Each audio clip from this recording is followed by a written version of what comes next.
Hi, everybody. Welcome to Philosopher Meets Critics. This event is hosted by the University of Cologne and the Federal University of Bahia in Brazil. My name is Paul Silva. I'm a professor of philosophy here at the University of Cologne, and I'll be hosting today's event. I'm really happy to have the opportunity to introduce you all to Karl Schafer and his book with Oxford by the title Kant's Reason, The Unity of Reason and the Limits of Comprehension in Kant. Karl Schafer took his PhD from NYU. He's a professor of philosophy at UT Austin and is widely published with papers appearing in PPR News, Phil Imprint, and the like. And we're very delighted to have him with us today. Our critics will be Andrew Stephenson, Christopher Benzenberg, and Colin McLear. Andrew Stephenson took his PhD from Oxford, is a professor of philosophy at LMU, and is widely published on issues related to Kant with work appearing in Phil Review, Phil Imprint, Kantian Review, and like venues. Our next critic is Christopher Benzenberg. He took his PhD from Cambridge as a postdoc, now at Notre Dame, and has work appearing on Kant with Cambridge University Press, the Phil Review, Inquiry, and others. And lastly, Colin McLear. He took his PhD from Cornell, previously an associate professor of philosophy at University of Nebraska at Lincoln, and has publications appearing in PPR, Mind, Phil Imprint, Ergo, and the like. And we are delighted to have you all with us today. Karl, again, thank you for joining us. Please tell us about your book. Well, thanks so much to Paul and to Concept for having me here and hosting this. It's really wonderful to be here. And thanks to all three of my commentators for their really wonderful comments. I think they're really probing and insightful and very kind to the book as well. So I really do appreciate that a lot.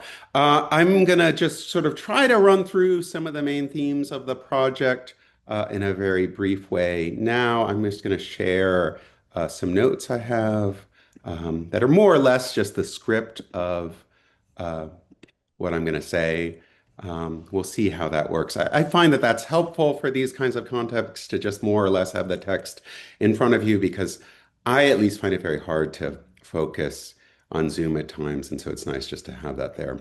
All right. So the book that we're going to be talking about is a book from a couple years ago. And it really was a book that I wrote pre-pandemic. So it's been a while since I really worked out these ideas. They're sort of old ideas in some sense. And in some ways, my thought has changed a little bit, but I'm mostly going to just bracket the ways in which that's true in these comments and just sort of take up the role of someone who is defending the project of the book because I basically do endorse the broad outlines of the project. And I do think on each of the points that I'm going to be pressed on, there's more to be said in defense of the view that's in the book, even though I do think there are points at which there's reasons to go in other directions as well. And so I'm not totally sure which way to go. Okay, but let me just quickly try to give you a sense of the book project. And the book project is, I think, quite systematic and quite ambitious. In some sense, it really is an attempt to provide a sort of systematic framework for thinking about all of Kant's critical philosophy as a unified whole. And it does that by sort of painting Kant as a proponent of what I sometimes call capacities first, or maybe at least in Kant's case, reason first philosophy. And that's a kind of picture of philosophy that sees the foundations of at least human forms of philosophy as provided to us by the nature of our basic rational capacities, or more simply just by the nature of human reason. So in that sense, it's a book that tries to vindicate Kant's insistence that his critical philosophy is just based in nothing but the attempt to bring the implicit self-consciousness of reason, in that sense, to an explicit and systematic form, and that's what is going to give philosophy the foundations it needs. And I think this is a view that you can find in lots of people during this period to varying degrees, but maybe most clearly in Kant. And so I try to show in the book how that idea and a corresponding kind of conception of what reason is provide us with a framework for thinking about both Kant's theoretical and practical philosophy in conjunction with one another. And I also think they provide us with ways of thinking about lots of other elements of Kant's philosophy as well. But just, I try to keep the book sort of short, and so I don't talk as much about those issues as I maybe should have. Now, this is a book way of sort of approaching Kant and philosophy that really puts some kind of conception of reason as a capacity or as a faculty at the center of Kant's philosophical project. And that's a view about Kant and about philosophy that was really unpopular for a long time in the 20th century. Strawson's Bounds of Sense maybe sort of established a sort of interpretive context, which is a wonderful book, I think, and I love very much. It established a kind of interpretive context in which that kind of view was viewed as something to be avoided if at all possible. But the book also is an attempt to sort of maybe not defend that kind of approach as a philosophical approach, but at least show that it has more resources than you might expect. And so in that sense, it attempts to demonstrate that that kind of capacities first, or reason first way of thinking about philosophical problems is still a powerful one today. So it tries to vindicate also to some degree the continuing relevance of Kant's philosophical project when it's understood in that way. And so as a result, it draws lots of connections with various elements in the contemporary debate. It's both a work of sort of systematic historical scholarship on some level, but also an attempt to show how that historical picture relates to various debates in epistemology and metaethics and ethics proper. And I'll note some of those going through, but there's a whole bunch more of them that I won't be able to talk about here. Now, at the center point of this sort of whole project, of course, is Kant's own conception of what reason is. And so that's going to also be the center point of my discussion in the book. And so the book approaches that kind of topic by first talking about what cognition is for Kant, or Kantness. And I do that because I think it's very important to think of reason in both a theoretical and a practical domain as a cognitive faculty, as a faculty that aims at a certain kind of cognition. And so to contextualize that picture of reason, I try to talk about reason as a cognitive faculty in that sense. Now, on my reading of cognition, cognition refers to a sort of cognitive achievement that, at least implicitly, makes us conscious of our representations as answerable to something real or objective, to what I sometimes call a material standard of correctness. This is something Andy is going to talk about a lot. So all cognition for me involves some kind of consciousness of a non-accidental relation between a subject and an object. And that comes in two basic forms: a theoretical form, where we have consciousness of something as existing or real, and a practical form in which we have consciousness of something as good or to be something that ought to exist. Now, that's the sort of root of the unity of theoretical and practical reason, as I understand it. We have this unified capacity for a certain kind of cognition, and then these two forms that cognition takes. Now, reason is a cognitive faculty on this reading, but it's not just any cognitive faculty. It's the highest such cognitive faculty. And as such, on my reading, it aims not just at cognition or even knowledge or wissen, but something more than those states, namely what are for Kant the highest forms of cognitive achievement, namely what he calls cognition from principles, insight, and most importantly, for my reading, comprehension. And these are significant on my reading because they provide us with a sort of systematic understanding of their objects that mere cognition doesn't, or only does in a very limited degree. So in both the theoretical and practical domain on my reading, we can think of reason as the capacity for this sort of systematic sense-making. It's the sort of faculty that tries to make its objects fully intelligible to itself in the sense relevant to the kind of cognition that's at issue. Now, at the same time, I also argue that Kant's focus on not just insight, but comprehension in particular is very significant for the critical project, because comprehension is, for Kant, effectively insight or cognition from principles that is sufficient for our proper purposes. So in this way, the idea of human reason as a capacity for comprehension and not for rational insight, full stop, on my reading expresses the basic cognitive modesty of the critical philosophy. One way to put the point of the critical project on my reading is to say that human reason should seek comprehension, but not unrestricted rational insight. And that's what I think Kant takes to be distinctive of what he calls cosmopolitan or worldly philosophy, philosophy that's properly informed by our own comprehension of the proper aims we have as human beings. So there's an interest or aim relativity that's built into this notion of comprehension, and that's very important for understanding the limits that the critical philosophy is going to place on our form of reason. Okay, so we have this sort of unified picture of reason that emerges naturally out of this as a faculty for both theoretical and practical comprehension. In the practical case, this is closely related to Kant's doctrines about practical wisdom. Now, there are differences between those cases. Theoretical comprehension is a sort of systematic understanding of what is from first principles, or from the unconditioned, as we'll talk about, especially in Chris's comments. And so as a result, it, at least in many cases, proceeds in an abductive or regressive fashion. It begins with particular empirical objects that we've been given, albeit constrained by the empirical forms, the a priori forms of the understanding and sensibility, and then searches for more fundamental conditions that ground them and explain them, albeit in accordance with certain a priori ideas, which on my reading provide us with something like models of the structure that ideal comprehension would have to take in each of a variety of different domains. Practical comprehension or wisdom, on the other hand, is a systematic understanding of what ought to be or be done, also from first principles, insofar as that's required by our proper ends. And so for me, that takes the form of a grasp of a system of things that ought to be or be done, a system of actions or ends that's properly grounded in the moral law and the value of humanity. Uh, so given that, practical reason is in a position to move often in the opposite direction of theoretical reason. It can begin with the moral law as something like an absolute practical principle, and it can use that principle as a first principle for cognition in a way that theoretical reason can't use its ideas. And as a result, we get out of this kind of practical reasoning something much more like a form of absolute or cognition from absolute principles, the kind of full comprehension that we want. It's imperfect in lots of ways, but we get closer to that in the practical domain. And that's one important aspect of the priority or the primacy of practical reason over theoretical reason, on my view.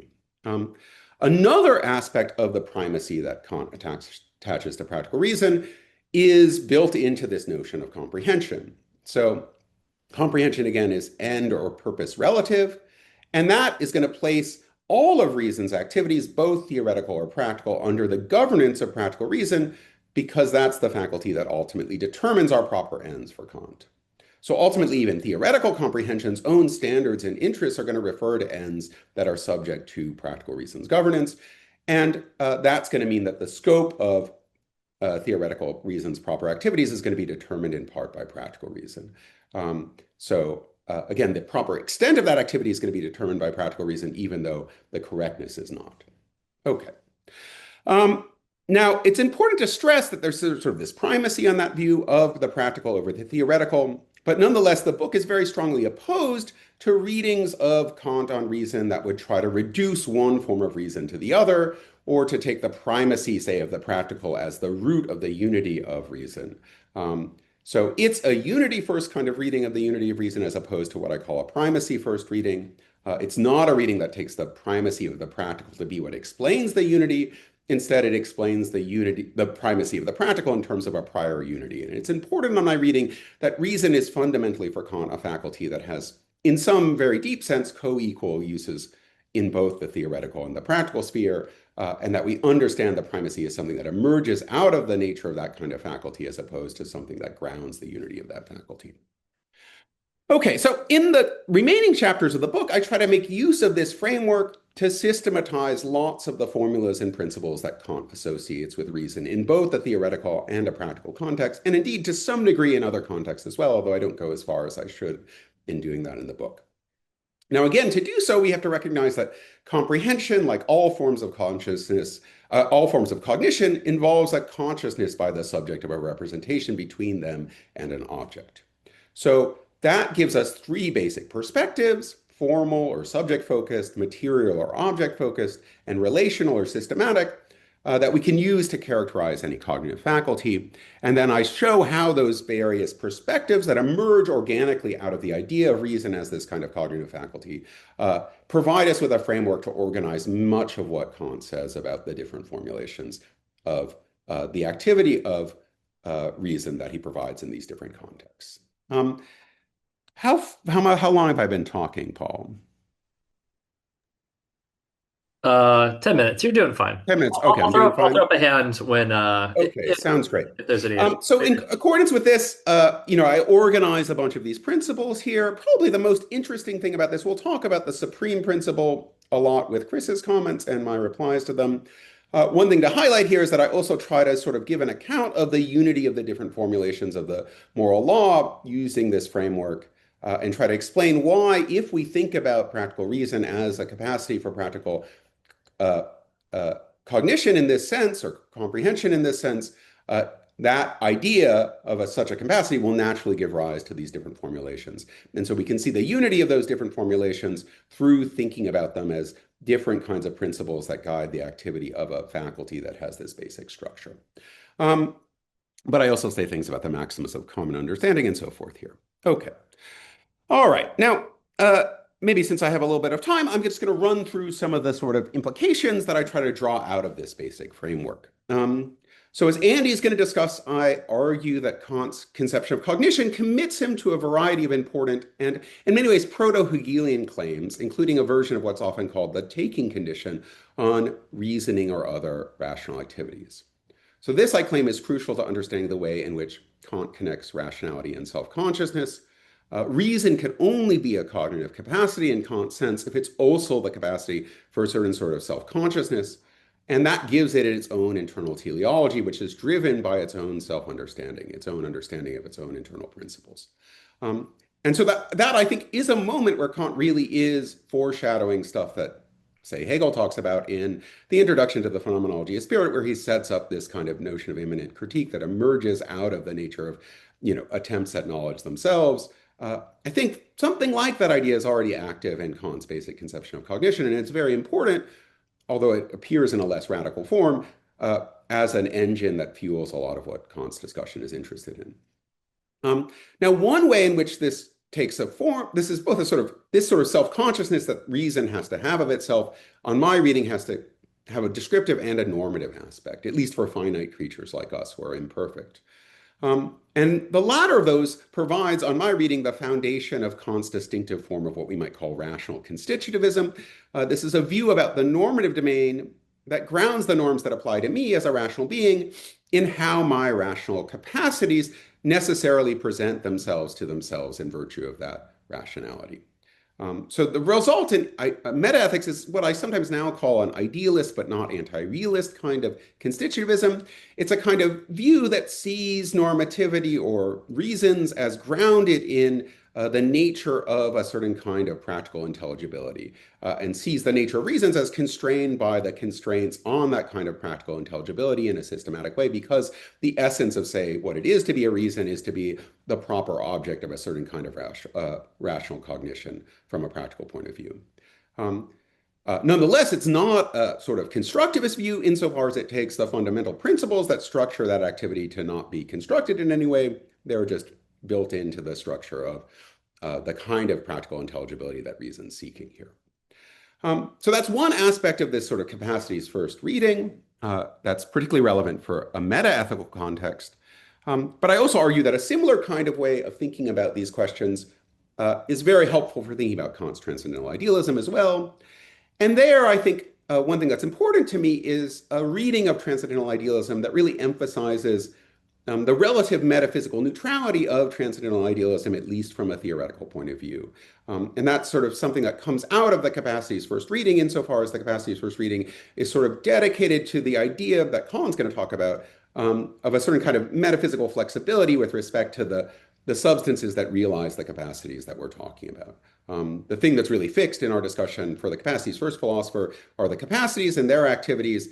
The underlying substances that realize those capacities are sort of a black box, something we can't have access to. And I think that fits in well with a kind of metaphysically flexible reading of transcendental idealism. Now, as Chris is going to talk about, one of the most distinctive features of my reading of theoretical reason is that it's quite inflationary, although not as inflationary as Chris's reading, I think we'll see. The most inflationary reading I'm aware of, in some sense, and I mean that as a compliment. And in particular, I take quite controversially reason, even in a theoretical domain, to commit us to the existence of the unconditioned in a quite robust sense. And in fact, to commit us to the truth of the principle of sufficient reason, at least with respect to things themselves in a quite robust sense. And those are some very surprising claims to many people. So in particular, as Chris will talk about, I argue that theoretical reason should accept a version of what Kant calls the supreme principle of reason in its theoretical use, which is a version of the PSR, I think. And that gives us, on my reading, something like an object-directed counterpart of what Kant calls reason's logical maxim. It characterizes the sort of object that would satisfy reason's needs, i.e. the proper object of theoretical reason in general.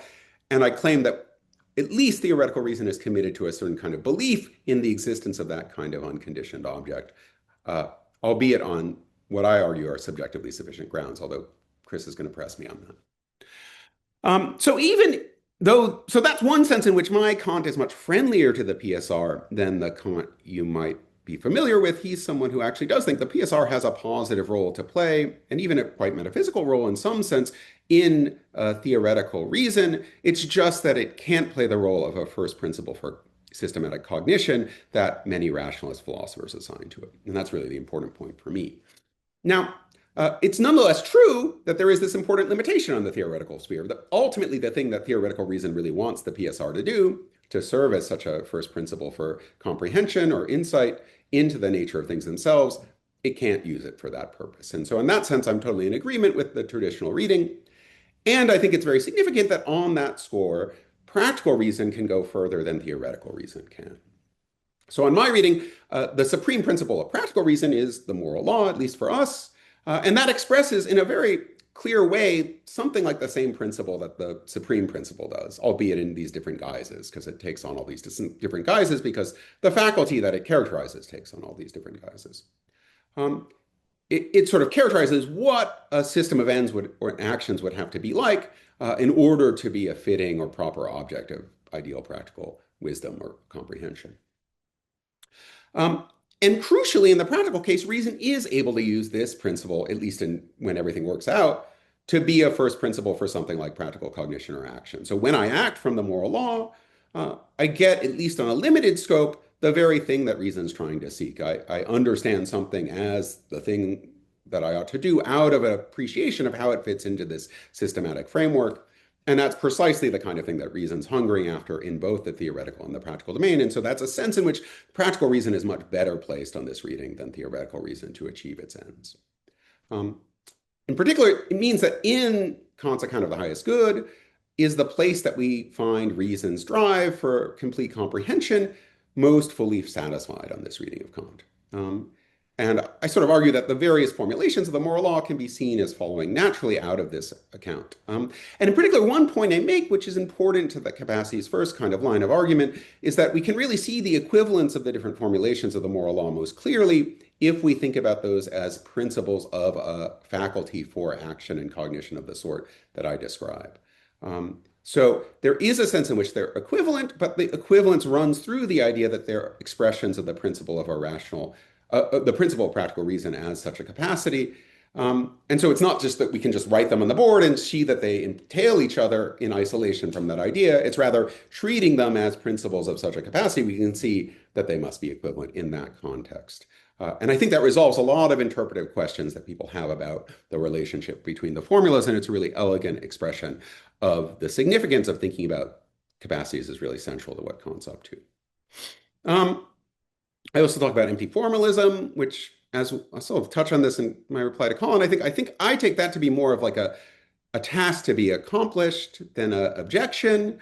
So it's an invitation, you might say, to say more by our character as finite. And again, on that point, I think Kant's actually much closer to Hegel in some ways than many of his interpreters take him to be. His picture is different than Hegel's in the end, but the difference doesn't really come in how they respond to the empty formalism objection. There, they actually agree on a lot.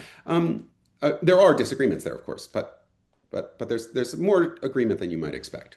I have an account of autonomy. For me, autonomy, the autonomy of reason, comes down to something like the following thing: a faculty is autonomous just in case its proper exercise involves a form of activity where that activity is determined by its own internal a priori principles. That creates like sort of complex set of issues about which faculties are autonomous in this sense and to what degree. I argue that the thing that really most fully deserves the title is something like the full system of rational capacities under reason's governance. Again, a kind of proto-Hegelian point in some ways. But that the most, if we're going to look at the faculties in isolation, the thing that's most autonomous is still going to be practical reason. And it's the heart of that capacity for autonomy. And I conclude by arguing that this whole story about reason and comprehension is relevant today in part because it provides us with a particularly powerful basis for restoring some order to this old idea uh, of a Kantian and post-Kantian sort of rationality as a tool for social and political critique. Um, and that also illustrates the sort of flexibility of the metaphysics at work in this kind of account. But I think it also helps to demonstrate that this isn't sort of a mere historical relic, that the sort of picture of rationality as a capacity that I'm operating with still has some real philosophical significance.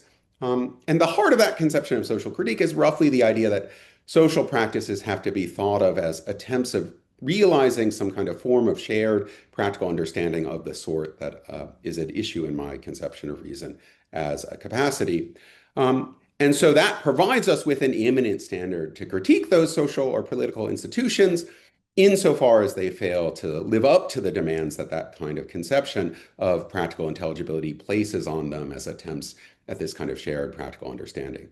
And I try to argue some in the book and more in other places that that idea can be developed out of this kind of framework in a very elegant way. And that the result is something like a kind of broadly Frankfurt School kind of approach to social and political critique, but one that's really deeply grounded in a textually accurate kind of picture of Kant's views in a way that some of that work maybe is not. So although that kind of project is maybe often seen as a project that really only gets started in a post-Kantian context with philosophers like Hegel or Marx or the Frankfurt School again, I try to argue that really everything we need to do that project in a really compelling way is already there in this reading of Kant. And that's just one demonstration. I think there are lots of others, but that's the sort of point I end the book on. Okay, I think that's enough to give us a good overview. Oh, fantastic, Karl. Thank you so much. Let Andrew. me stop sharing this. Sorry. Yeah. Thanks so much, Karl. I, I could easily spend my entire time just talking about how much I like this book, how good it is. I'm deeply impressed by the account of reason. It covers a wide range of an extremely wide range of topics while remaining unified, and I just found myself being enlightened on every page. Right. So I'm going to focus on something quite narrow and basic about the book. Karl's kind of mentioned. I'm going to focus on aspects of Karl's account of cognition. Right. So one of the things that Karl says in the book, I think this is right. One of the things that Kant's account of cognition has over other excellent competing accounts of cognition is his ability to explain, for example, why and how exactly cognition comes in both practical and theoretical species. And so my interest in talking about cognition is ultimately about what Karl's account, I'm going to do that all the time. Karl is Kant's representative on Earth, right? So what Karl's account can tell us about a priori cognition. So one thing that was notable to me, I'm currently writing a book on Kant's account of a priori cognition, is that a priori cognition doesn't receive like focused attention, doesn't get a chapter or anything. Now it's there in the background all the time, but I take it that insofar as one of the guiding kind of aims of Karl's account of cognition is to account for the properly practical and theoretical aspects of the same thing. And the same, hopefully, is going to be true of being able to account for example, the distinction between a priori and empirical, which is my focus. So I'm not going to get there that far in the comments, but that's what's in the background.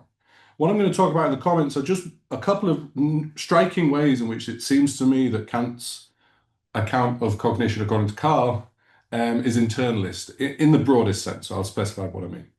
Okay, so let's jump in. So as a base, the kind of fundamental, what a cognition is for Karl fundamentally is an objective representation with consciousness.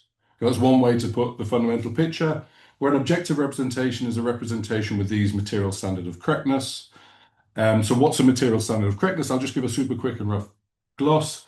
A material standard of correctness is something either that is or is determined by what the objective represents, and thereby what the objective representation is answerable to, right? And what makes it a material standard of correctness, that kind of sounds empirically, but of course it's meant to be much broader, is that it's a standard of correctness imposed on the representation by something beyond mere something internal to the representation or mere logic or some mere formal standard of correctness, right? So here's one way that Karl sometimes glosses it. He might say something like a representation, and I'm quoting here, has a material standard of correctness in this, the relevant sense, just in case it's answerable to something that goes beyond the nature of the subject's concepts or other representations. Now, I think when we start to think about a priori cognition, right, we just have to be especially careful in exactly how we articulate a material standard of correctness, because presumably a priori cognition is going to be a species of cognition, so it's going to be objective representation, so it's going to have a material standard of correctness. But it's not clear to me that Kant's conception of a priori cognition is such that it's answerable to anything that's in any way independent or goes beyond the nature of the subject or her representations. We just need to be a bit careful. My point for now is just we need to bear, the key idea is just something external to the act of representation sets a standard of correctness for the correctness sets a standard of correctness for that representation. It may not be external to the capacity that representation realizes. It may not be external to the subject who has that representation, but it's going to be external and to some extent independent of the act of representation. That's what's going to make a standard of correctness material. We'll come back to that, right? So an objective representation is one with a material standard of correctness in some very broad sense. What it is for an objective representation to be a cognition is for it to be with consciousness. And what it takes for an objective representation to be with consciousness is that the subject having the cognition, the objective representation with consciousness, is able, through reflecting on that representation, to be able to form explicit representations of what those standards of correctness are, right? So an objective representation is to answerable to something about the world. What it is for that representation to be with consciousness and therefore be a cognition is through reflection alone on that representation for the subject to become aware of specifically what those material standards of correctness are. So in various ways I'm going to try and bring out, that seems like a really strong and strongly internalist condition. I think there are going to be various mitigating ways. And when I say strong and internalist, I'm kind of interested in ultimate philosophical upshot and the defensibility of these views, and not from an external, from a post perspective, but just aware of the kind of objections, powerful arsenal that people who don't have Kant's view are going to be able to bring philosophically against the kind of picture that Karl draws of Kant. Okay, so that's the basic picture of Karl's account of cognition. Given that a cognition is an objective representation with consciousness, and what it is to be conscious is to be able through reflection to bring to explicit consciousness the material standards of correctness of a representation. What it seems like cognition involves is higher level or higher order representation. Cognition is a representation of the object, which involves a representation of that representation as having certain material standards of correctness. Okay.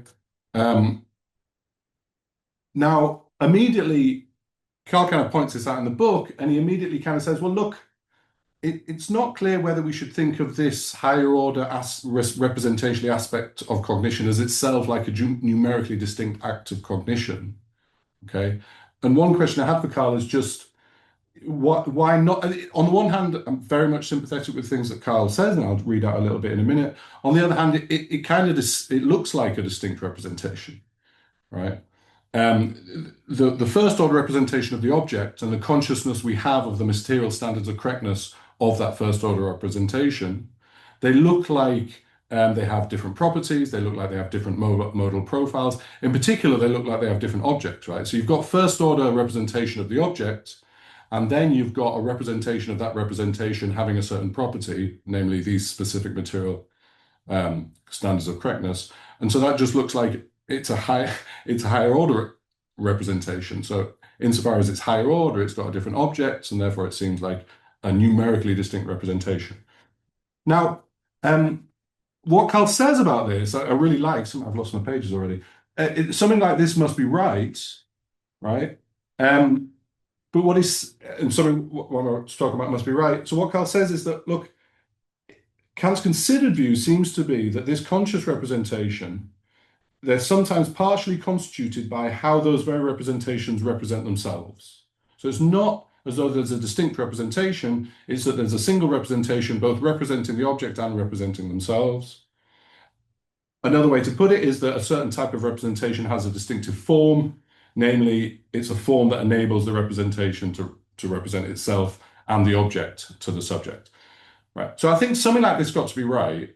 But just to bring out what this means, I want to just, for now, let's just treat it as though this higher order aspect, this conscious aspect of cognition is a higher order representation, a numerically distinct one, right?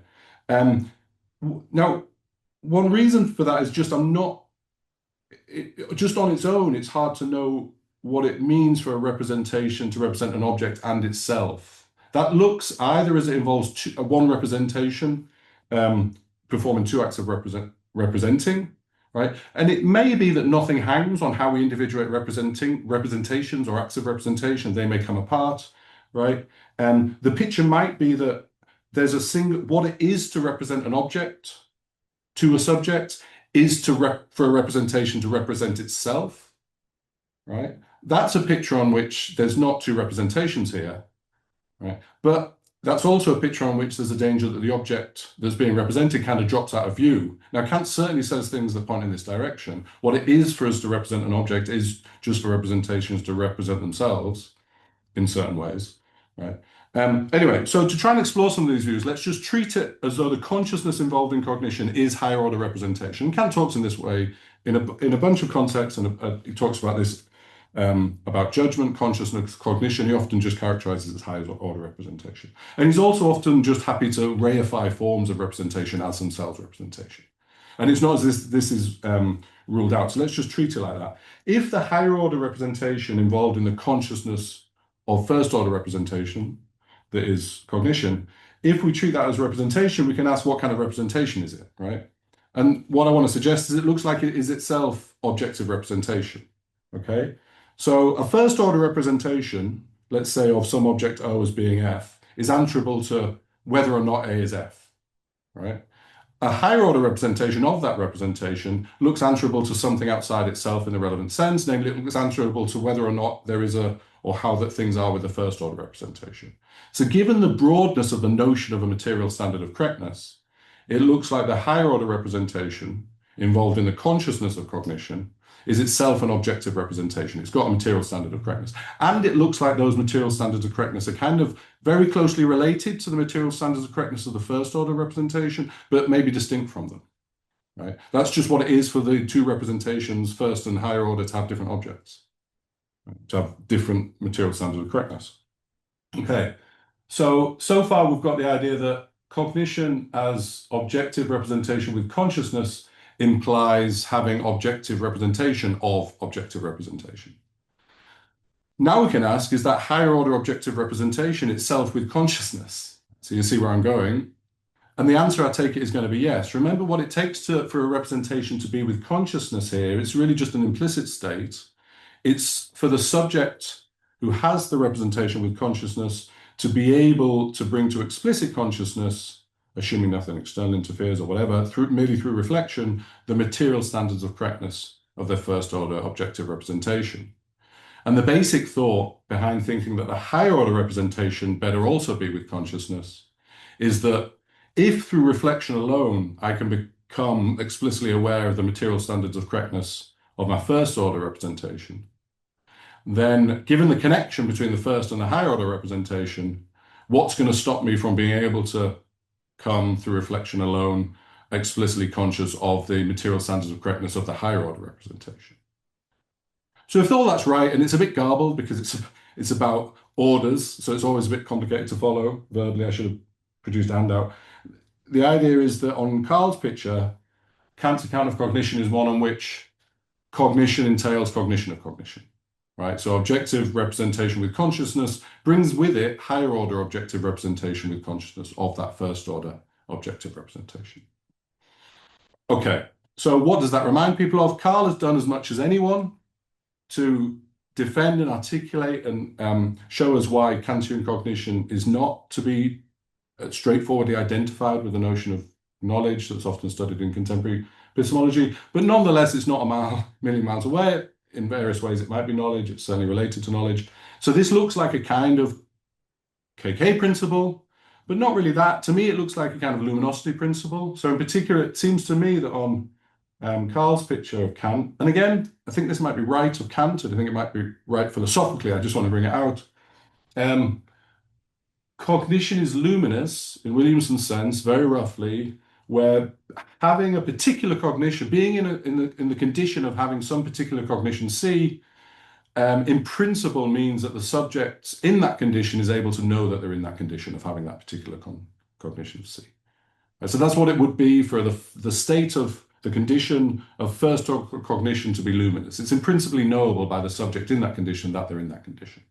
Okay. So one question is just, is that quite right? Right? So it seems to me that the subject who's having a particular, here's one reason for thinking that's the kind of picture. Suppose we just hold subject and times fixed. It looks like material standards of correctness are a good way of individuating representations. The consciousness, the higher order representation involved in first order representation involves representing the material standards of correctness of the first order representation. And given the way that works through reflection alone, it's really hard to see how that could not in principle be an act of knowledge of which specific representation one is having, right?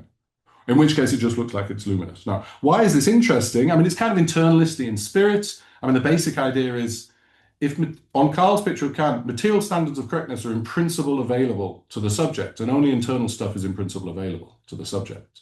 So what determines the identity and content of the representation is something that's got to be internal, right? Because it's in principle available, right? But more specifically, it looks like it's luminous. Why is this interesting to point out? It's a picture on which the knowledge involved in cognition that makes cognition luminous, the potential knowledge, is constitutive of being in the state of cognition, right? So on Karl's picture, having a first order cognition of objects constitutively involves being able to know that you're having that first order cognition of objects. And what this means, I think, and I can't go into the details, is that it's a conception of luminosity that's going to be robust to Williamson's famous anti-luminosity arguments, right? So very, I'm not going to try and give it the details of how that works, but an upshot of Amira Schoenwesen's work on anti-luminosity is that luminosity is a very powerful argument, except for conceptions of knowledge or conceptions of conditions where being able to know that you're in that condition is constitutive of being in that condition. Why? Basically, you need two or three things for the argument. You need to be able to enter and leave states gradually. You need knowledge to have a safety condition such that, very, very roughly, error can't be too close by.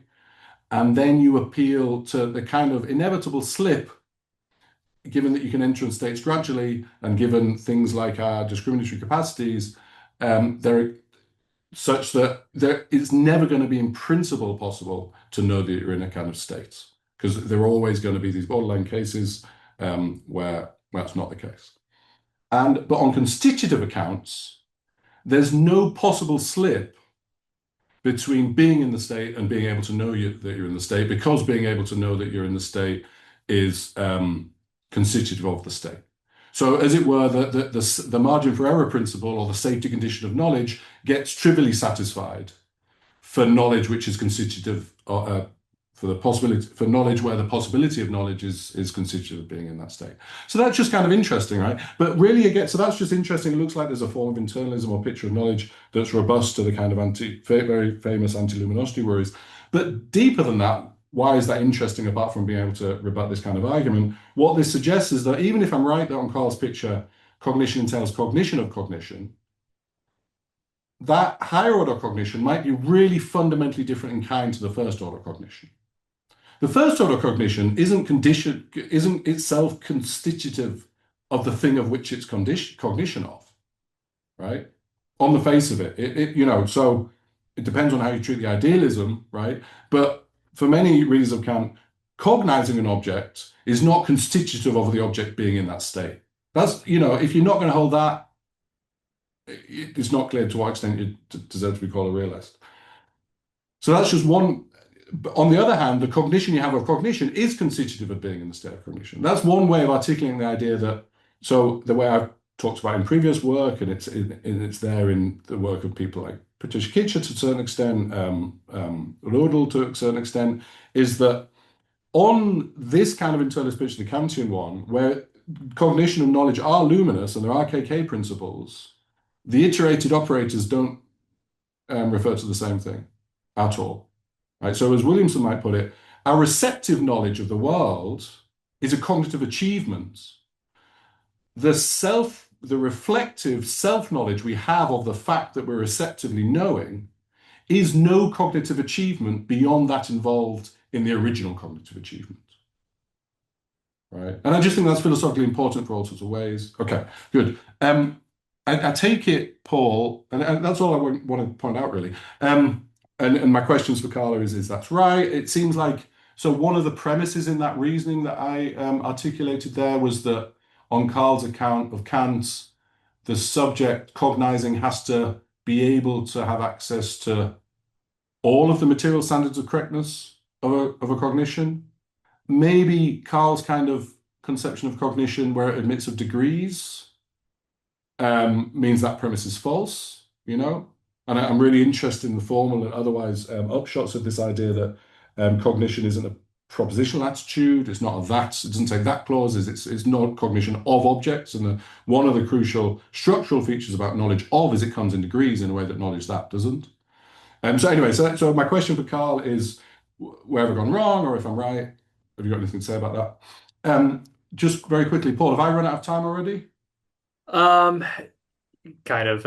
Yeah. So all that, that's fine, right? So I'm just going to mention the other thing to say, Karl, is just that this is in the handout, so I just want to mention it because if you wanted to respond to it, not coming from nowhere.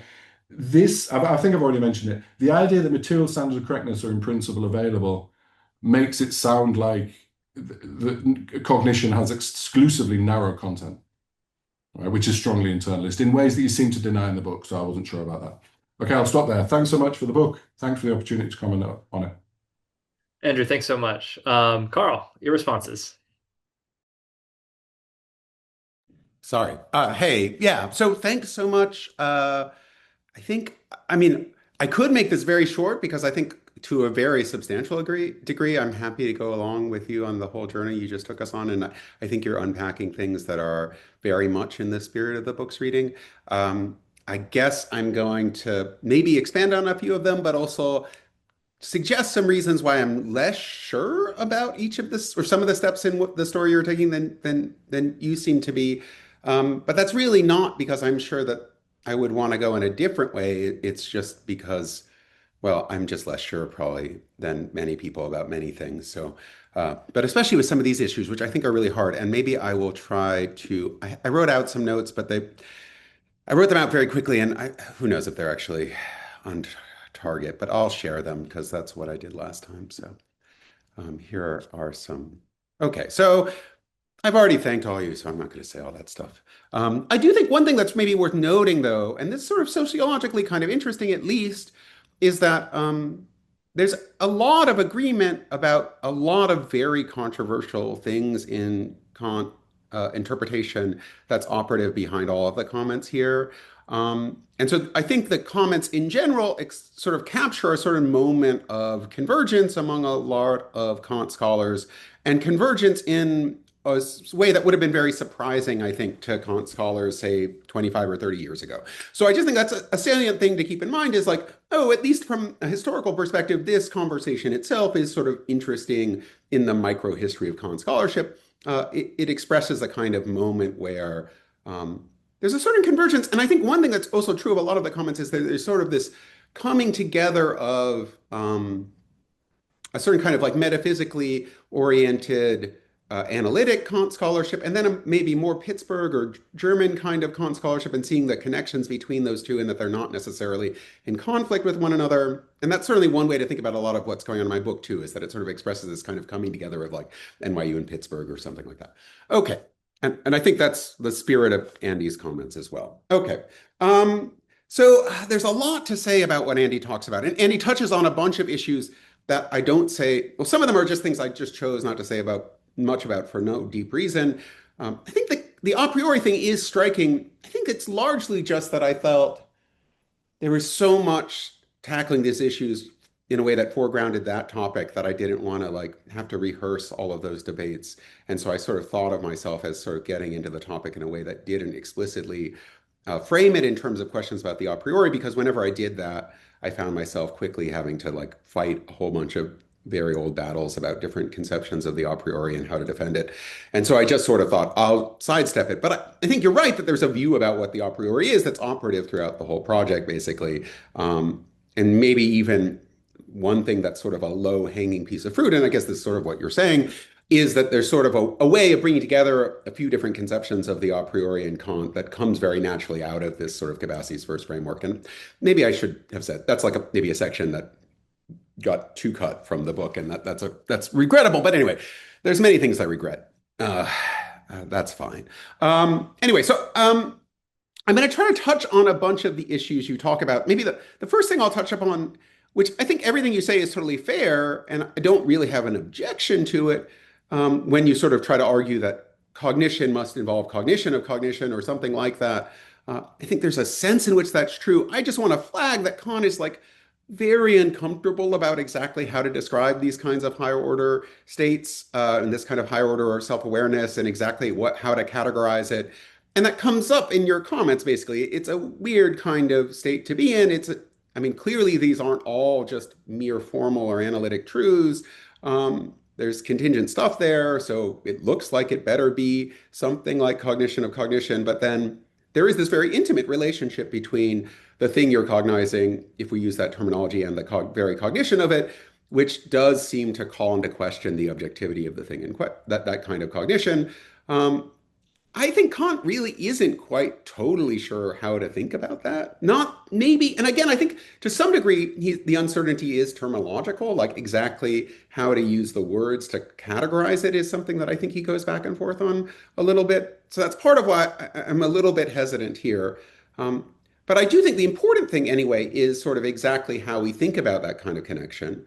And you're certainly right that my view is a view that in some sense has the implication that first order cognition is constituted in part by at least a capacity for higher order cognition or implicit higher order cognition. I'm happy to talk either way because I think the implicit talk is mostly just a way of talking about capacities. And I think that connection is absolutely central to the whole story I'm telling. And it's a really tricky question for Kant. And this, of course, is something that lots of the immediate post-Kantians leap on as a big problem in Kant's system. Now, I don't know that I have like a single solution to this. In fact, whenever I talk about these kinds of issues, and whenever I read literature on it, I always find that everything that's ever written on the topic is ultimately a bit dissatisfying, even if it's very good. So if you look at some like Matt Boyle's recent book about self-consciousness is like this. I think it's a wonderful book. It doesn't really tell you what the thing is that's like how these two things that we're talking about relate in the way that you really want. And he's very open about that. He's like, there's a mystery that's not solved in talking through this stuff. So it's very hard, and I certainly don't think I have the answer to it. I do think thinking about things, a few things that might be helpful, though, are thinking about things hylomorphically. You mentioned this, that the sort of the form of the representation at the first order level is provided by something that then could also be redescribed as a higher order representation, or at least as a capacity for a higher order representation. I think that's a useful thought. Another thought that I think is useful is this idea that there might be a single representation that could be described in different ways if we if we sort of draw the distinction between force and content in different ways. So like it might be, there's just one thing there psychologically, but we can describe it both as having one content and another content, depending on how which kinds of features of the representation we assign to the force side and which side we assign to the content side or something like that, or the form side and the matter side. So it might be that there's like this structured thing and that descriptions of it as contentful aren't basic. Instead, they're a variety of different descriptions of the contentful thing are sort of fall out naturally out of the kind of thing it is. And that would fit in very well with the kind of story I tell about reason itself, right? Where we have this capacity, reason, and it's built into that capacity that it has a fundamental principle that has to be described in a bunch of different ways or has to appear in a bunch of different guises. because each of those guys is in some sense follows from the nature of the capacity itself. And if like little moments of cognition or states of cognition are like little capacities in some sense, then you'd think the same thing would be true of them. And that would give you a picture where it would be sort of expected that each of them would be redescribable as different kinds of representations that would look different superficially, but maybe somehow have an underlying unity if we thought through what the kind of thing has to be like to have that structure. But that's kind of a promissory note. I recognize it's probably sort of what's behind what I'm thinking. I don't know if that is helpful at all. Probably not that helpful, but at least it's something. I said some things. So I really do think these kinds of issues are just really hard. I think, and to some degree, the book doesn't address them because I'm just not sure what to say about them. I'm still searching for someone who actually says the thing I want to say about them, but I haven't, and other people haven't yet either. One thing you also that's closely related is this topic about implicit and potential consciousness. You talk more about this in the notes than you do in the comments. I think that's also very important to the project because the project is in some sense a project that is about making explicit things that are implicit in the structure of reason and our rational representations. And so getting clear on what it means for something to be implicit is very important. And I think I agree that it can't be mere potentiality or something like that. But I also, as you sort of note, the sense in which the thing that's actual might be itself a capacity for a certain kind of potentiality or something like that. So the lines between actuality and potentiality there are really fuzzy, and it's really tricky to think about things. And I guess, again, my inclination would be to say that the thing that's implicit is something like a capacity for a certain kind of representation. So what we're connecting together is like a first order representation of some object in the world, and then also the capacity for a certain kind of higher order representation.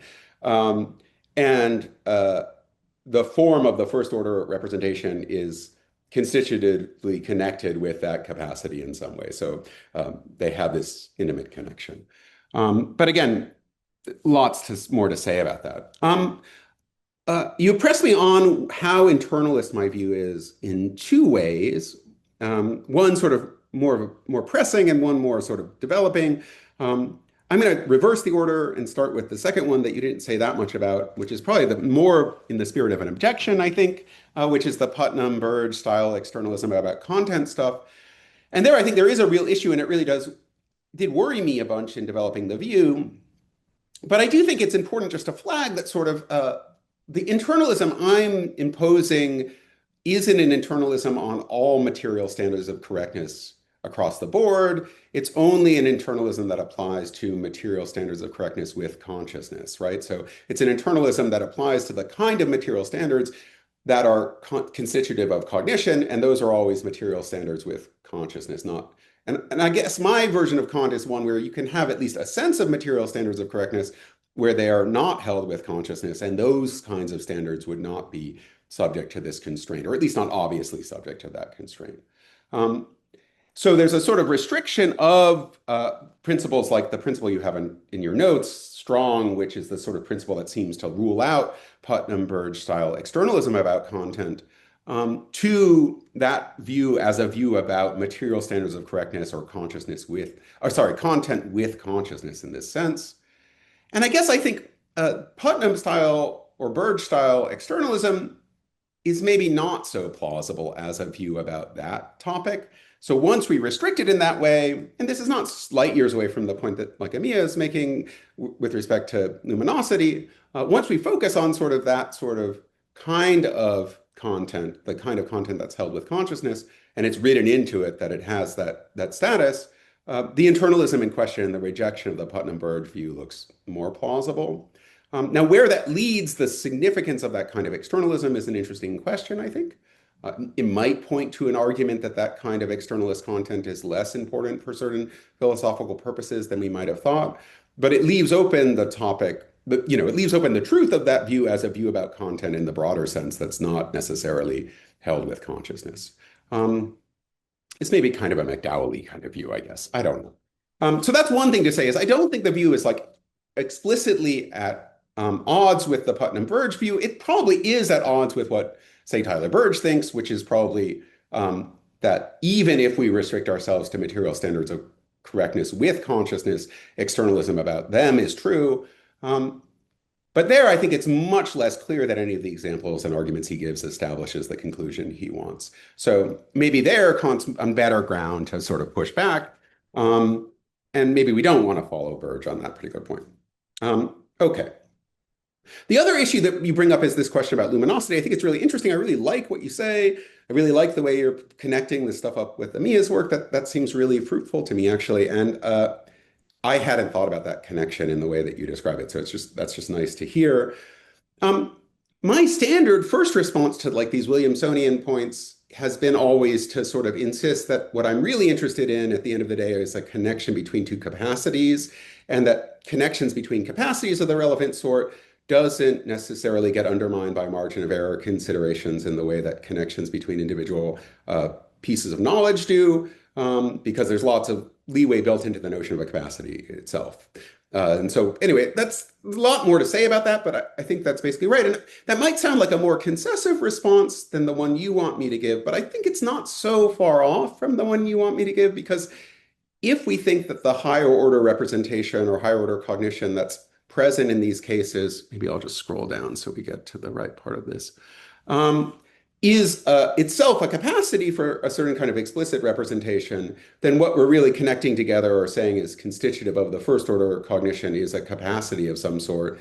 And in that reading of what you're saying, the point about capacities and the point that I'm making actually turn out, or the point that you're making turn out to be very closely related. So anyway, I think I just agree with the point that sort of in the relevant sense of implicit cognition in the relevant sense, the fact that there has to be implicit higher order cognition in the cognition involves a connection of a sort that doesn't get challenged by the Williamsonian arguments, both because it's a capacity that's at issue and because the capacity has this intimate constitutive connection with the first order thing. And I think that's right. And I don't know if it's actually really that anti-Williamsonian at the end of the day. Like, I'm not sure. Again, I guess it depends on what Williamson wants to say about these kinds of things. But I think you're probably right that I think that that's pretty robust against those kinds of arguments, that kind of view. One thing I did want to flag, you were sort of drawing this distinction between the first order cognition and the second order cognition in this case. And you were saying, but the idealism complicates it a little bit. But then you were saying, but you can't be too idealist about that and be any kind of realist. You can't have like my particular instance of cognition being constitutive of the appearance, or else you're just Berkeley or whatever. You're not even Berkeley, you're more idealist than Berkeley. But once we think about capacities, it looks a little bit more plausible that the capacity for a certain cognition might be essential to the nature of the appearances. That looks like actually, I think, a very plausible view about the nature of appearances, that the essence of what it is to be an appearance is to be something that's capable of appearing to my cognitive capacities in certain ways. So if we think of the connection at the level of capacities, it looks like that looks pretty plausible. And so it might be that there is an intimate connection between appearances and capacities on that level, even if there isn't an intimate connection at the level of like individual representations and individual appearances. And that might be more like, again, if we're just translating everything into capacity talk, more like the second order thing again. So it might be that the distinction, I do think there is a distinction there. I totally agree with that, but it might be less dramatic than your initial setup was suggesting.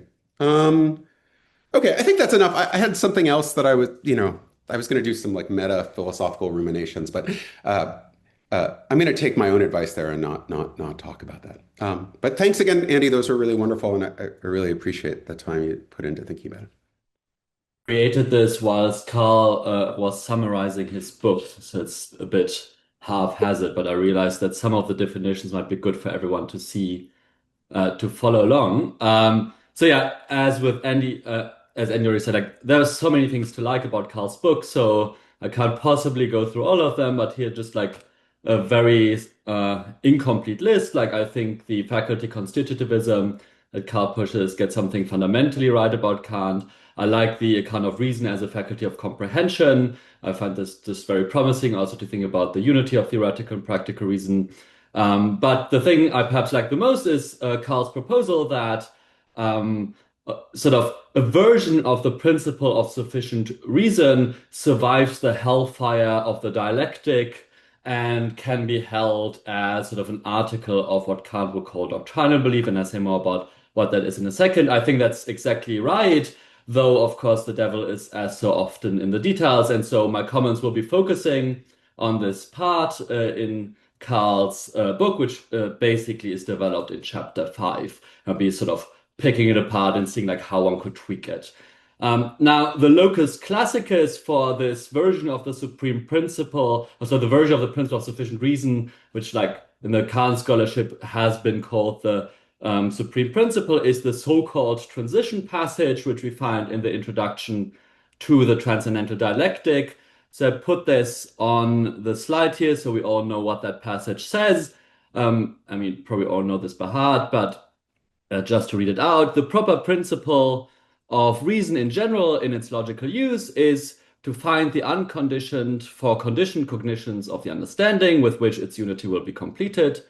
But the logical maxim cannot become a principle of pure reason unless we assume that when the conditioned is given, then so is the whole series of conditions subordinated one to the other, which itself is unconditioned, also given. And that is contained in the object and its connection.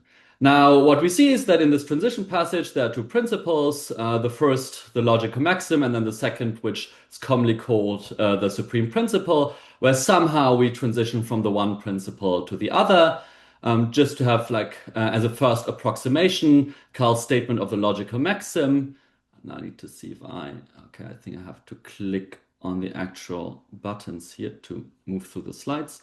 So this is like Karl's formulation or restatement of the logical maxim, or the official restatement, which is find the unconditioned for every conditioned cognition of the understanding with which reason's unity will be completed. One important note here is that, and Karl really emphasized this in his book, the demand here is to find the unconditioned, not just to seek or see what you can do, but it's like, no, reason here demands in its logical use that we should find the unconditioned. And now the second principle, the supreme principle, and I'll start numbering them because you'll see there'll be different versions of this that should be entertained. As a first approximation will be the following principle. When some x conditioned in respect R is given in the whole series of R conditions involving x, which is itself unconditioned, is also given. Now, quick note, the R here just indicates like real condition relations as opposed to logical condition relations, something the secondary literature really likes to do. So logical condition relations would, for instance, be like containment relations or entailment relations, whereas the real condition relations would be something like causes, mereological conditions like part whole and so on. And so this is like a first approximation of the principle. This is not going to be the version that Karl endorses, but sort of as a first restatement, I think that's quite helpful.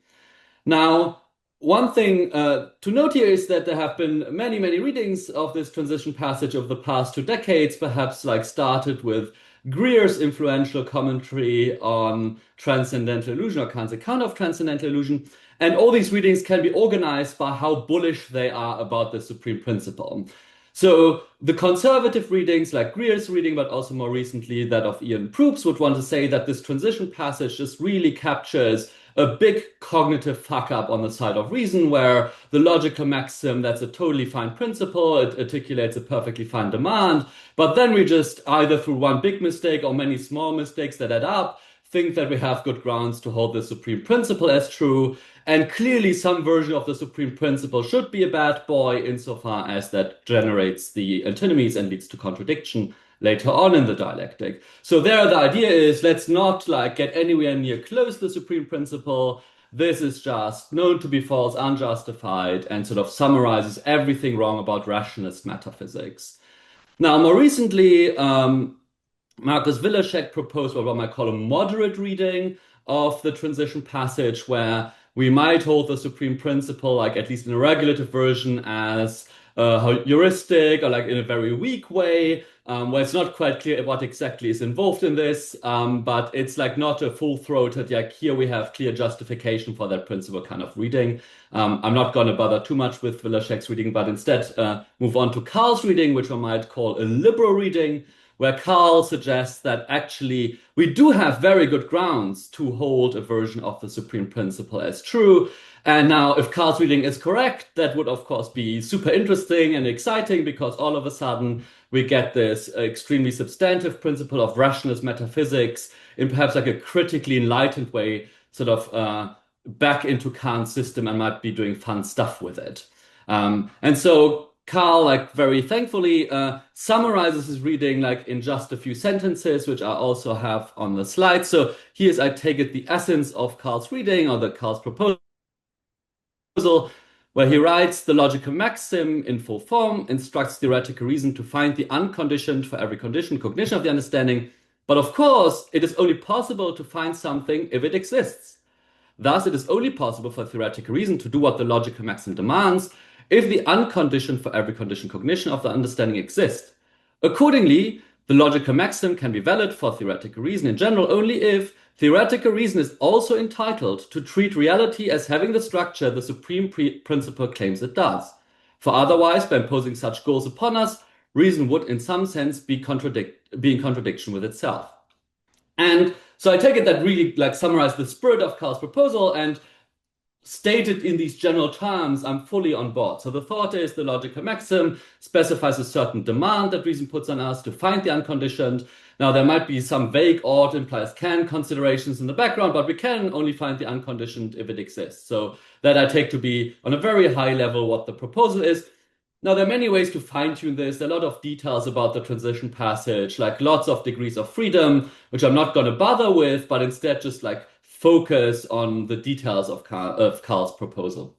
Now, importantly here, the thought is that the limitation is that the entitlement shouldn't give us the supreme principle as a matter of knowledge. I mean, Kant claimed that he had to deny knowledge, and so something weaker has to be going on, and Karl proposes that what's going on is that we hold the supreme principle as a matter of so-called doctrinal belief, doctrinaler Glaube, which he construes in parallel to Kant's account of moral belief. And I'm incredibly sympathetic to this. So roughly one might say, like, how does this analogy go? Well, on the practical side, practical reason demands that we should find the highest good. That's only possible under certain assumptions. For example, the existence of God and immortality of the soul. And you might say in a similar way, theoretical reason sets as a demand, namely to find the unconditioned, and that's only possible under certain assumptions. In that case, that the supreme principle, at least a version of it, should be true. And so just as we introduce the postulates in the case of practical reason as a matter of moral belief, here we have a kind of doctrinal belief, and doctrinal belief equally should be construed in parallel with moral belief. Now, I'm just going to assert a definition of what I think the best definition of doctrinal belief is, which like gets into view some of the details here. So that's the next slide, where we can say there are roughly like 4 conditions for doctrinal belief, or like, yeah, I should have put doctrinal belief, not just belief on the slide here.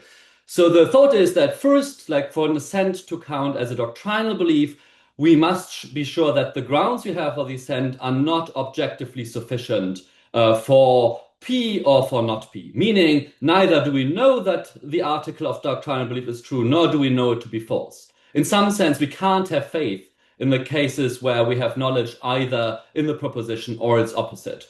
That's the first claim, and that comes out of Kant's general definition of belief as being objectively insufficient assent.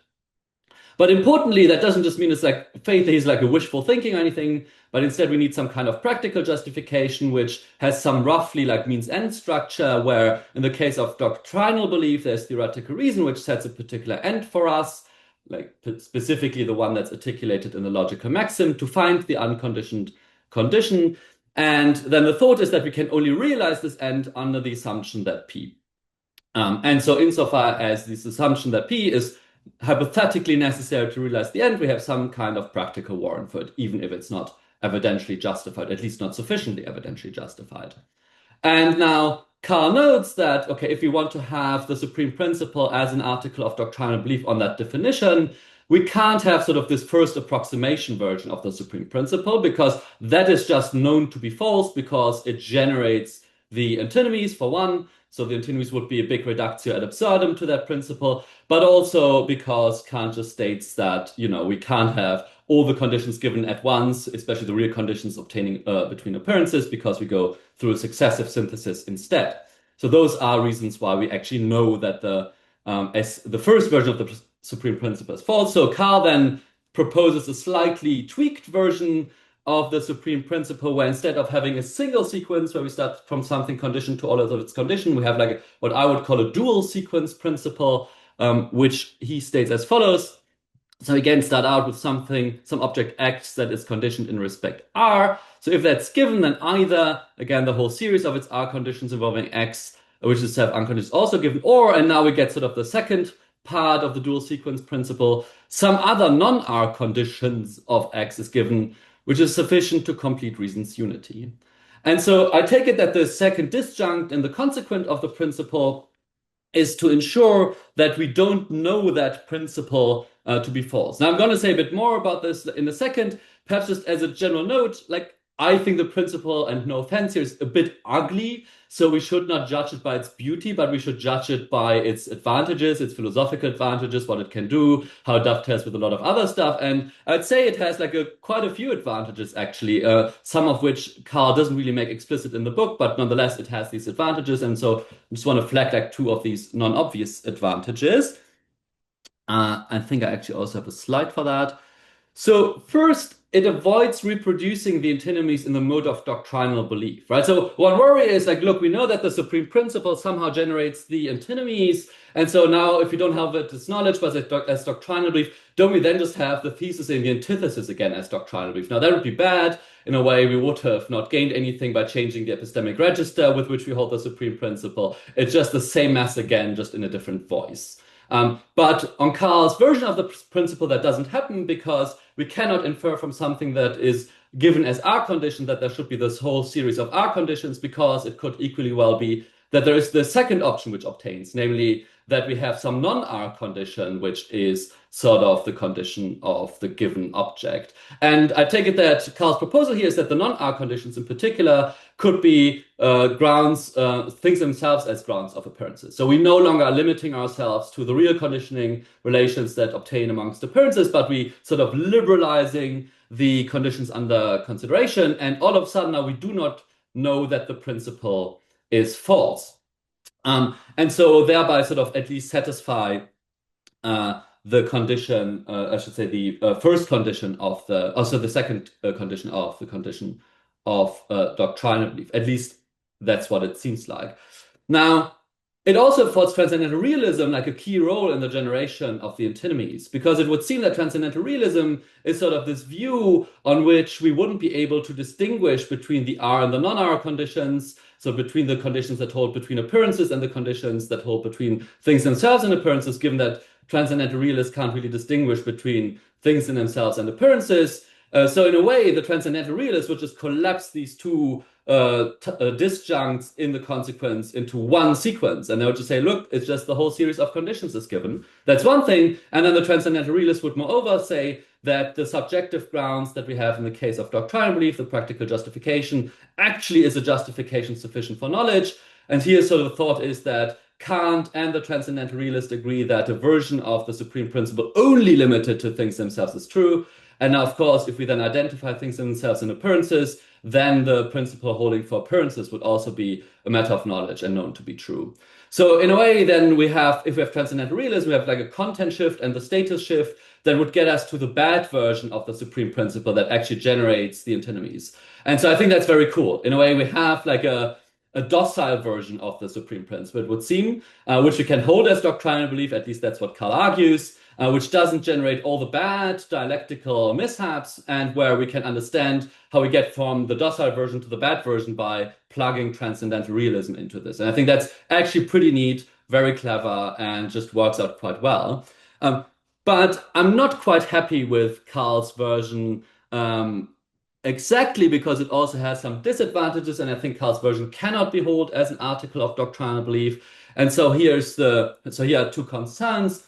So for one, it would seem that the dual sequence principle violates the first condition of doctrinal belief, in that we actually know that it is true.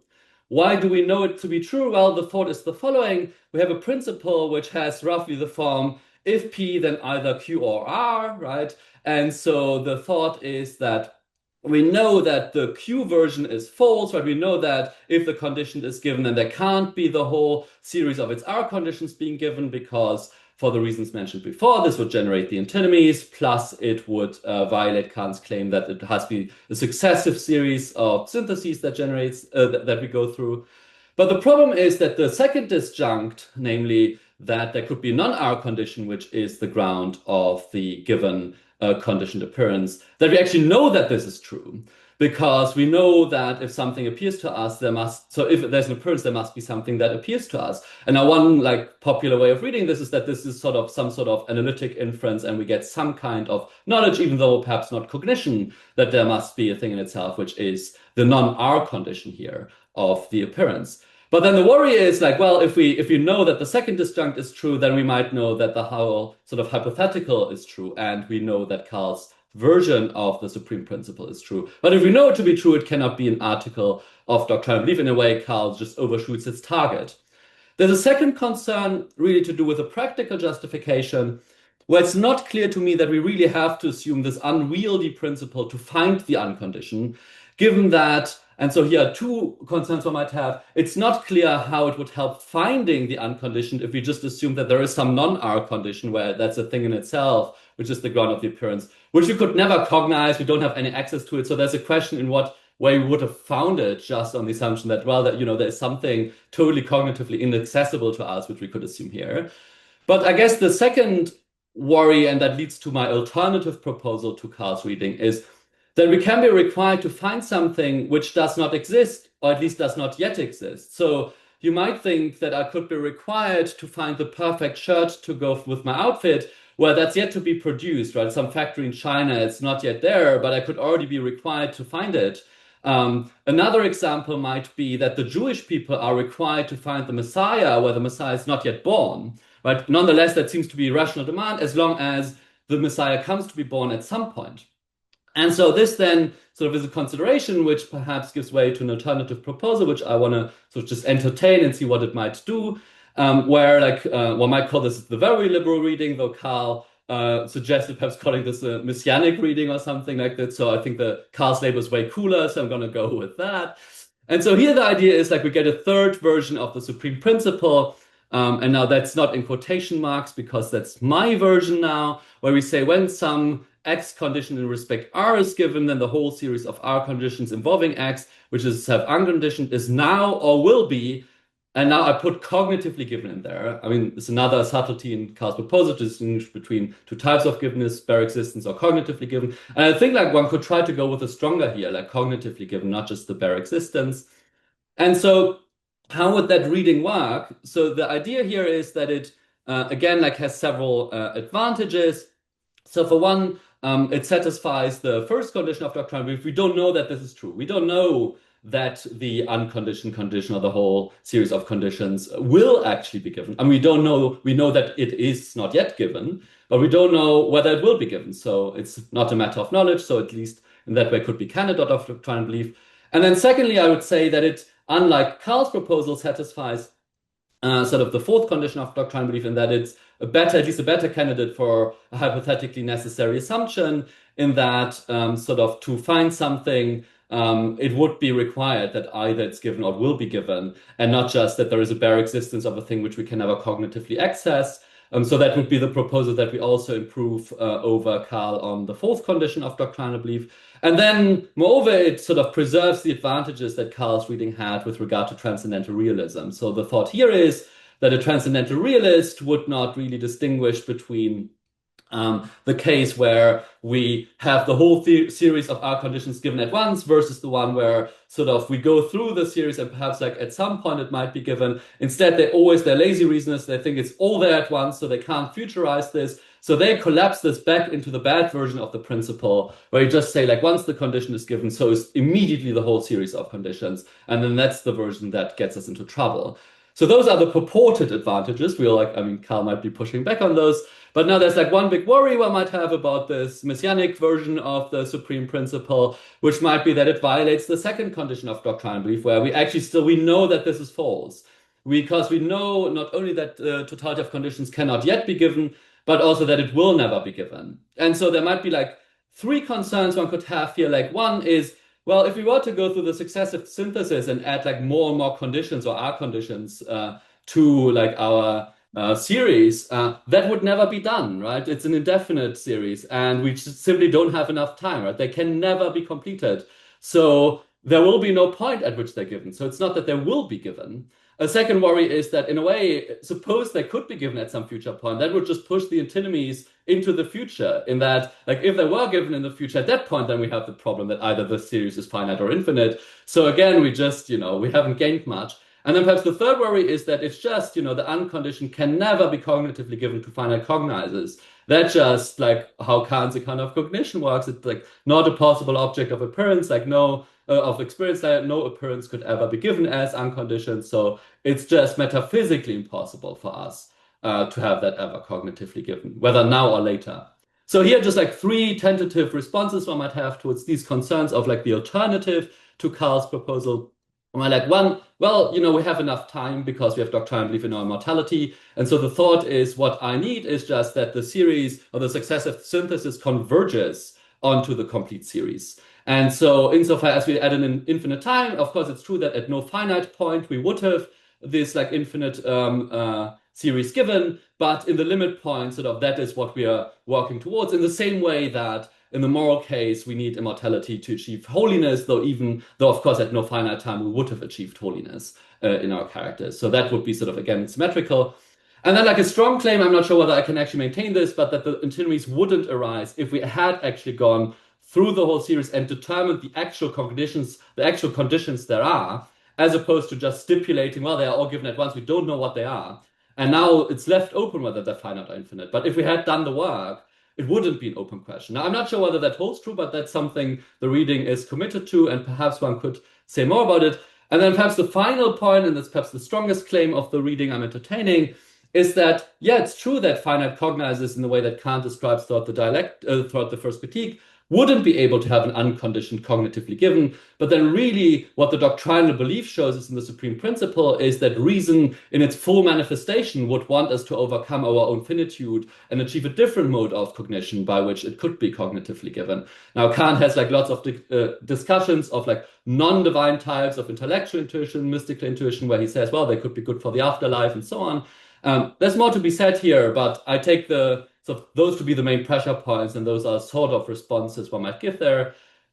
To wrap it up, so I'm very sympathetic to the general project to see what version of the supreme principle could be held of as doctrinal belief, how we might then understand the dialectic and how we get to the dialectic from that principle, and how we could also avoid it if we're not transcendental realists. And then also see what fun metaphysics we could do in the register of doctrinal belief once we have reclaimed that principle. And yeah, so I'm super sympathetic to what Karl has to say here, and really it's just more an addition or tweak to his own positive account. Yeah, thank you so much. Wonderful, Chris. Thanks. Karl, you're All up. right, great. Well, thanks, Chris, for those comments. I think they're really wonderful. And yeah, I mean, it's true. Chris is probably maybe the unique person in Kant scholarship who wants me to go further, I think, on this point than I do. Maybe there are others, but certainly a rare person who wants that. So it's really great to be pressed on this. And I like a lot of what Chris says in a lot of ways, and I think he does raise a really good challenge for my reading of the Supreme Principle, one that I take seriously. So one thing to just say is I'm going to sort of push back in a lot of ways on what Chris says. I think that's still where the balance of my credence is, that I will still want to stick to my guns. But it's totally in the spirit of the account in the book to follow Chris on almost everything he says. So I mean, there's like maybe I just got the details wrong and I can go in that direction, and that would still give me most of what I ever wanted about this kind of stuff. And it wouldn't give me everything that I said in the attempt to work through how that was possible, but that's not really what was motivating me here at all. Okay, anyway, so super sympathetic with the general approach, of course. Now, there's a basic challenge that Chris raises to my reading of the Supreme Principle. Basically, Chris argues that it could be read in one way, and read in that way, it can be an object of knowledge or wissen, because we have objectively sufficient grounds for its truth. And read in another way, it turns out to be false. This is a slightly different way of presenting the challenge than he just gave it, but I think it comes to the same thing. So in neither way of understanding it is it a fitting object of doctrinal belief, as I claim. So I want to focus on the first of those kinds of arguments, because I think it is actually a really interesting argument and underexplored in the literature and underappreciated by people how powerful this argument that we can know quite a lot of this sort might be given certain things that Kant says. So Once again, my numbering's different than Chris's numbering, so I'm sorry, I'm following a different numbering. So what I call his second principle is my first principle. It doesn't matter. Um, uh, I mean, anyway, it shows how philosophers think. But anyway, there's the principle again. You've just heard it anyway. And the basic challenge, I take it, is the following. So it seems to be something like an analytic entailment of the existence of something qua appearance, that something or thing in itself exists that grounds those appearances. That just seems to be written into what appearances are. You can have a lot of debate about exactly how that works, but it seems like on that basis, we should be able to know on objectively sufficient grounds that there are appearances that ground, sorry, that there are things in themselves that ground our appearances. That's not enough on its own to get the truth of my supreme principle one, because it demands that some other non-R conditions of the thing in question, which are sufficient to complete reason's unity, are present. So what we need is that not just that those things themselves ground the appearance, but that those things themselves are then in turn grounded in something unconditioned in a relevant respect. But it seems like Kant, in various passages, says quite explicitly that if we're just concerned with things in themselves, that's just true. It's just, and exactly the status of these claims is sort of complicated. Maybe they're analytic too. Maybe something else is going on. So most famously in this passage that I just have reproduced here, he says, if one represents everything through mere concepts of the understanding, as one does when one represents things themselves to oneself, without the conditions of sensible intuition, then one can say directly that for a given condition, the whole series of conditions subordinated to one to another is given, for the former is given only through the latter. And that just sounds like, oh, we just know all along that the supreme principle is true as long as we just restrict it to things themselves. So we put all that together, and why don't we get an argument that we can know my supreme principle one? That every appearance is going to be grounded in something in itself, and that thing in itself is going to be grounded in some full sequence of appearances, which is itself unconditioned in the relevant sense. Why isn't that just an analytic entailment or something like an analytic entailment of the existence of appearances, which we can know? Okay, I think that's an incredibly powerful challenge. I just want to note it's a problem for most readings of Kant that this seems to be something he's committed to. So this is a really good topic for many papers, and about which many more papers should be written, I think. And Chris's solution to it is as good as any, but I'm going to sort of push back a little bit on it. Uh, uh, Now, the first thing to note, and Chris notes this already, is that even if this argument succeeds, it only gives us knowledge, qua wissen, of the bare existence of the unconditioned. And that's not enough for cognition or Kantness of it in my sense. So we still preserve the core element of noumenal ignorance in Kant's sense, namely the claim that cognition of things themselves is impossible for us. And in particular, that cognition of the unconditioned is impossible for us, modulo what we have to say to save Chris's alternative principle. And that's very important because that makes this whole line of interpretation much more plausible than it would otherwise be. We've localized the sort of access we have to this weird kind of wissen, and it doesn't relate to cognition or any of the other things that build upon cognition, like comprehension or insight. Okay, so is that a plausible reading? Well, as Chris is well aware, there are lots of passages that look problematic for that reading, right? So one problem is just a textual problem, right? So one just worry is that it just looks like there's plenty of passages where Kant denies knowledge qua wissen, not just qua Kantness. So I don't think this is impossible, but to defend this reading, we have to reread those passages in a way that sort of sees the knowledge that's being denied there as somehow being defined so that it isn't a bare knowledge of the existence of the unconditioned, but something more robust. I don't actually think that's so implausible, but it does take some textual work, and it's a textual potential cost of this reading, right? So there just are a bunch of texts that we need to sort of finesse in various ways, not in a way that sort of, I personally would not say the finessing involved is sort of outside the bounds of the finessing that we all have to do at some point in time in our readings. But there are some sort of moments that will give you caution. And I just on the handout, I just have reproduced the famous passage that Chris himself alludes to, which appears to connect together both a denial that we have insight into the unconditioned, and also it seems like he denies wissen in that passage, if I'm getting the translation right. So that looks like a problematic text, and there are lots of others. Now, it's perfectly fair to say that Kant's use of this terminology isn't as careful as one would like, and so there's lots of room here to finesse things, and I'm not so unsympathetic with those finessing moves, so I don't want to really press this point. I don't think it's decisive, but it is a potential reason for caution here, and I'm sure Chris would agree with that. Um, okay. All right. So one thing I just want to flag again is that my official view is a view that is agnostic about the precise epistemic status of supreme principle one. And so Chris's view is just sort of adding another, I have a list of different ways of reading it. And one thing I like about my setup is that it allows us to see a whole bunch of different views in the literature as different ways of coming down on that issue, but that can take on a lot of the structure of my reading. So that's true of both conservative and moderate and liberal views. They all emerge, at least in some guys, as variants of this reading. I prefer the liberal one. Chris wants to go in for, I don't know how we should describe it, but like a revolutionary, like a Spartacist reading or something way further on the spectrum than liberal. I like that a lot. And I think I wouldn't be unhappy if it turned out to be true. I'd be sort of like, that's really cool, and I'm happy to go along with it. But um, now I'll come back to what would be true if I took that line in a second. And the main issue there would be what I say about this alternative principle. And I have some reservations about that that lead me to think that what would be true in that case is a little bit different than what Chris describes. Um, but let me first say that I think we can actually push back and defend the line in the book, which is that supreme principle one, in my sense, is most fittingly regarded as an object of doctrinal belief and not of knowledge.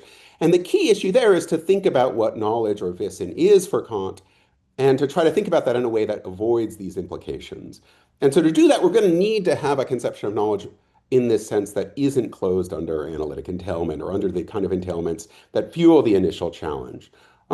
But I think that's not so implausible given some of Kant's other commitments. So to see why we might be motivated in that direction, we can note that on a reading like Chris's, cases like the one we're considering are cases where knowledge, Wissen, on the one hand, and cognition, erkenntnis, and insight and so forth, come apart in a quite radical way. We have this knowledge of the bare existence of the unconditioned. It's way off there in metaphysical states. It's, this knowledge has traveled a long chain, presumably, to get to us.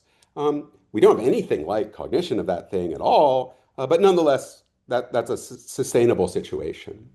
And I guess my worry is that it, at least in many places, seems like Kant wants cognition and knowledge to line up more closely than that scenario would suggest. Now, again, I don't want to say this, make this too strong because I do think they come apart in certain cases, and that's very important to my reading. But I worry that they're coming apart too much here. And I note some passages that might support that. There are lots again. And I think it's not too hard to at least propose a reading of knowledge in the Wissen sense that gets this result. So Kant famously defines knowledge in this sense as a holding to be true or an assent that's based on a ground of cognition that's objectively as well as subjectively sufficient. So we need both objective and subjective sufficiency of the grounds. Now, if objective sufficiency is just truth guaranteeing, or in an objective sense, then we get all the problems that Chris is bringing out very nicely. But I think there are other ways to understand objective and subjective sufficiency that require more than that. And if that's the case, then we maybe can block this argument. So the key issue here is going to be the relationship between objective and subjective sufficiency and cognition of an object. So as one way of understanding that grounds for assent are objectively sufficient insofar as they're connected in the right way with the nature of the object that's known, and they're going to be objectively and subjectively sufficient insofar as they are as they are as such available to the conscious subject as potential grounds for assent. So now I think there's a lot to be said about what that means. It's very vague, and I don't actually think Kant really gives us a full account of this ever that's totally satisfying, but there's a lot of work to be done in spelling this out. But I think the important point here is that if that kind of view is true, then I can only have the knowledge of the existence of something insofar as I can become conscious of how that knowledge is grounded, either in the object or at least in something appropriately related to the object, like maybe an essence that's shared by that object and some other similar things or something. I mean, we need to expand it more than the object itself to provide for lots of cases. So that's what's going to make it complicated. It's not going to be simple. But still, there's an intuitive idea there that there has to be an appropriate cognitive grasp of the objective grounds in order to have this kind of relationship, the knowing relationship. And if that's true, and if the knowledge of the nature of the unconditioned that we're talking about is entirely opaque to us, then we won't be in a position to grasp the object as a potential ground of assent in the manner that knowledge of its existence would require on this kind of reading. So on this interpretation of knowledge, we wouldn't be in a position to have knowledge of the existence of the unconditioned precisely because we can't cognize it in the way that such knowledge requires. So this would be a reading where the bounds of our cognition and the bounds of our knowledge are more tightly interrelated, even if there are some small slippages between them. And I think that sort of fits better with what Kant actually says in like the preface passage that I put on the handout earlier, which again connects together insight and knowledge in the Wissenssense in something like this way. So it fits them together in a way that fits with at least those passages. There's lots of other problems with it. Okay. So anyway, there's lots of issues with that kind of reading. But if that's true, then we have the resources to block this challenge and to insist that Supreme One isn't a fitting object of knowledge in the relevant sense, because being a fitting object of knowledge requires more of a grasp of the grounds, the objective grounds that support the knowledge. And in this case, we can be very confident that the thing is true, but that confidence isn't something that in our consciousness shows up as related to the object in the right way. And because it in our consciousness, again, isn't showing up in the right way, it doesn't count as knowledge in the sense that I'm proposing we read here. Now, this is, I think, a different way of understanding what knowledge is than some of the dominant readings that have come out in the recent literature. So I think it's actually quite significant to talk through this. And it's it's interesting to think about it, and I didn't make this as explicit as I should have in the book, in part because I was just trying to be neutral about certain kinds of things. But I think this challenge really presses me to spell this out more than I did. And I think it is a really interesting question. And maybe all this will fall apart under further scrutiny. I don't know. But that's the sort of initial kind of view that I'd be inclined to defend here. Now, I want to note two things about this alternative reading of Wissen. First, again, it isn't closed under analytic entailment because this kind of cognitive grasp of objective grounds isn't closed under analytic entailment. I think that's not unattractive in the context we're operating in, but it's a potentially controversial implication. And it also means, I think, analytic entailments might, in some special cases, be knowledge generating still on this view. So it might be that, like, the appearance, if we have especially a one world kind of reading, and the thing in itself that grounds that appearance are, in some sense, the same thing, and that might be an intimate enough connection to make that analytic entailment knowledge generating. It just wouldn't be the case that that generalizes to the whole chain of conditions in the right way. So we might get knowledge of the existence of things themselves in that minimal sense, but not knowledge of the existence of the unconditioned. That might be a mere object of doctrinal belief. I don't know. Anyway, it's a different way to go. Now, again, I actually think, like, when I think about these two readings, I think they both have a lot of the same attractions. And I'm not sure which one I really prefer, but at least for right now in this session, I'm going to stick to the one I'm given, and that allows me to defend the book's project. But I think they're both really plausible readings. Okay, so let me switch gears at the end and just say a little bit about Chris's proposed alternative to my principle. And I really like this too. I just think Chris is just right about the logical point he makes about finding something. You're right. The thing I say is just wrong, that you can be required to find something even if it doesn't exist. If we bring time into the picture in this way, that's just totally true. So I just misspeak there. I guess I sort of ignore that possibility in the book because I'm mostly thinking about atemporal numinal things. That's really where my attention is focused. And this is sort of a weak point of at least my presentation, is that I'm generally focused on, like, the third and fourth antinomies and not the first and second, and just where my interest is. So sometimes I say things that really I shouldn't say if I take all those cases together. And again, this is a place like that, I think. Okay. Now let me look at this Chris's alternative reading, which I really like a lot. And I'm going to be, talking about similar kinds of themes in the universal history essay with Chris, like, this weekend. So I'm actually, like, very interested in the topic that this principle raises, and I really like the idea that we could transform ourselves into something like an infinite form of reason. Might be a really foundational principle for Kant. Is really interesting, and I don't dislike that at all. But my problem with that way of sort of challenging my principle is that I worry that once we shift to that place where we're thinking about infinite non-discursive forms of reason, the relationship between Chris's alternative principle and my principle becomes much less clear because then it's not so clear that we're talking about things that are in time at all anymore. Or anyway, everything becomes unclear in a quite general sense, but also some of the differences start to fade away a little bit. Um, so the worry would be that once we turn to an infinite intellect, it's not clear that sort of Chris's principle and my principle don't turn out to have the same implications, more or less. Uh, I'm not sure that this is true. There's a lot more to be said about this, but at least some of the distinctions would be clearly present in the case of like a finite intellect aren't clearly present anymore. And so the worry is that sort of once we turn to that case, the distinctions between my supreme principle and his start to become at least less clear, and maybe they collapse into one another. And that sort of, again, points back to why I sort of ignore the temporal stuff, because I'm sort of thinking about ultimately the thing that is able to find the unconditioned is going to be an infinite intellect, and that's not going to be burdened with the infinite task over time of trying to complete this synthesis in the way that we are. But Chris, actually, a nice thing is maybe it was, and that brought us there. So I think that that's complicated, and I'm not sure what to say about it. Anyway, so one thing I just want to note about that point of pressure is that that turns out to be true if the distinction between these principles in the case of the infinite intellect that we're ultimately talking about falls away, then the doctrinal belief stuff on Chris's reading of this stuff turns out to be much less important than you might have thought, because actually the thing that matters then is something that for Chris is a potential object of Wissen, and the role of doctrinal belief becomes a little shaky because the thing that's, the thing that separates the object of doctrinal belief from the object of Wissen starts to look like maybe it doesn't matter quite as much anymore. Um, and so one way to understand that, I don't know if this is bad or good. It's not, I think the intended interpretation that Chris wants us to take away is that Chris's actual reading is one on which the category of doctrinal belief ends up mattering a lot less than we might have thought. Because actually the thing that matters most is the thing that we can know. And there's maybe a role for doctrinal belief in mediating that, but the role for doctrinal belief becomes much smaller than we might have thought. And so one thing, although Chris doesn't present his stuff in this way, I do think sort of one point of pressure that generates naturally out of it is a point of pressure on the significance of doctrinal belief itself.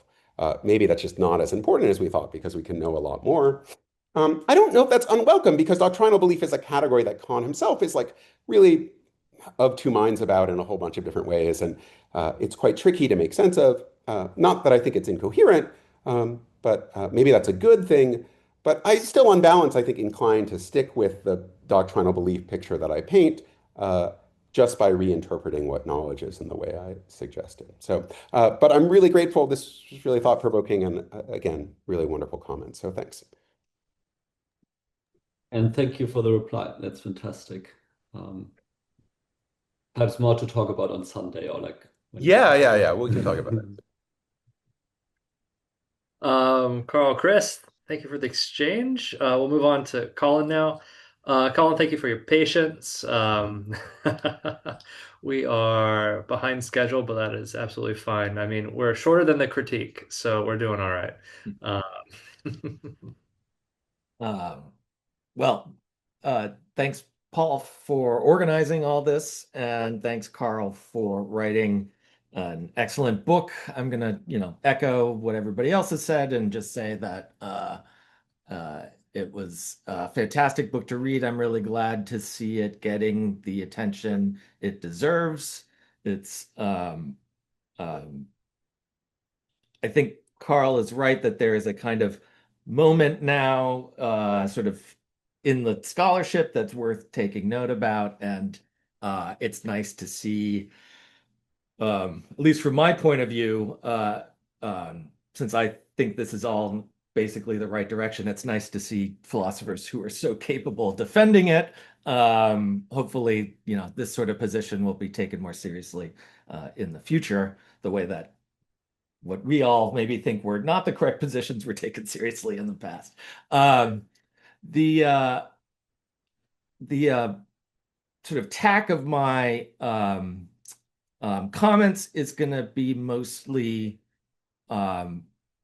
not focusing on, of course, the things that I primarily agree with Karl. That is just the nature of these things. So I'm really sympathetic to the unity first account. I'm sympathetic to reason as a capacity of comprehension, reason as a cognitive capacity. A lot of these sort of bedrock parts of Karl's position, I think, are exactly right and well argued. I'm mostly going to focus instead on this aspect of his view, which I think is pretty influential. What he calls the powers first or capacity first approach to transcendental philosophy. So I'm going to argue that that sort of methodology that is, at least if it's fairly strictly followed, isn't going to be able to account for what's distinctively rational about rational animals, because that sort of correct account of what's distinctively rational ends up requiring an appeal to the subject or agent, which isn't going to be able to be derived from a powers account alone. So in some other work, I sometimes put this as a substance first view. So we're thinking here about powers as the forms of activity of the beings that possess them. And of course, those powers play a large role in that account of such beings, but I think they can't play the sole role. And so the thrust of the questions is going to be raising points where I think the sorts of answers Karl could give are somewhat problematic. And then in other ways, just saying, would love to hear more, see the account further developed. Okay. So just to get that we're all on the same page, what's the powers first methodology? Here I take it that powers or capacities are explanatorily basic, which is to say that we explain mental activities by appeal to the capacities that produce them, but we cannot explain the capacities themselves in terms of anything more fundamental. As Kant puts it, all human insight is at an end as soon as we have arrived at basic powers. So on this view, if we want to understand rational activity, we need to understand rational powers directly, not by reducing them to something else or relating them to something more basic. So what a rational power looks like on this picture has several features. I'm going to carve it up into 7, but I think you could explain it in terms of 5. There's certain ways of distinguishing some of the properties that I think are interest relative, let's say. So one, I think, undeniable feature of a rational power is that it's a kind of causal power. So when we're talking about rational powers, we're talking about a particular kind of ground consequence relation, right?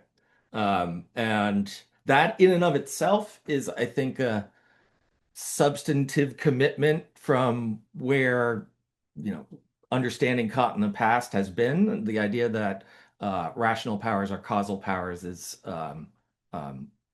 especially if they're understood as something like efficient causal powers, is a fairly significant claim in and of itself. And a lot of people want to get off the train, as it were, right there. But I think the view is absolutely right. Rational powers are causal powers. As causal powers, second feature, rational power produces its characteristic effect. So that is to say, the kind of activity that is characteristic of the causal power as the sort of causal power that it is.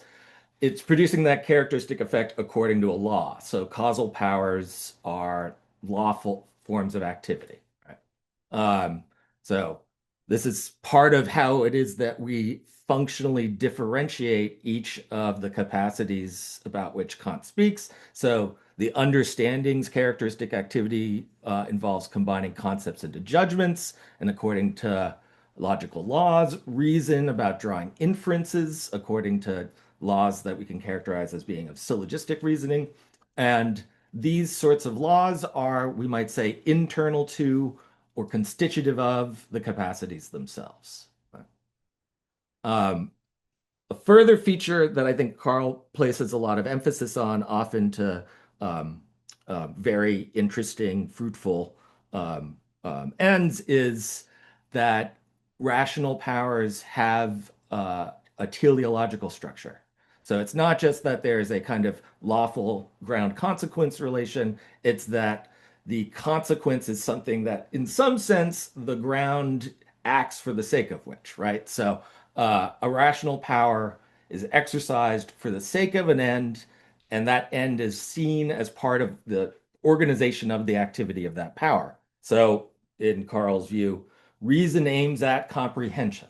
Right? This is part of what it is for reason to be the power that it is, that it has this teleological structure, and that structure is grasping not just that something is the case, but why it is the case. Right?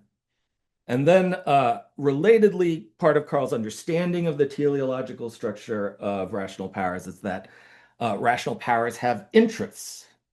This is, of course, Kant's term, not Karl's, but he makes good use of it. So a rational power strives to achieve its end. It has an interest in achieving it. An interest for Kant is, as he puts it in the Metaphysics of Morals, a connection of pleasure with the capacity for desire that the understanding judges to hold as a general rule.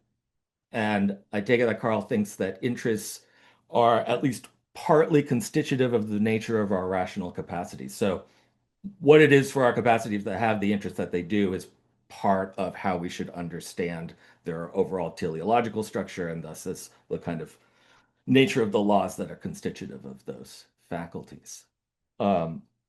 Next two features I'm going to distinguish, but one might argue that they should go together. So one is that these rational powers involve a kind of self-representation. This is in part what the great comments by Andy and then the sort of exchange with Karl brought out. So what it is to have a capacity that's got a teleological structure oriented towards some end in its activity is or involves the capacity's representation of its own activity. So Karl puts it this way: it's a rational capacity's awareness of its own characteristic form of activity that provides its conscious representation and acts with their form.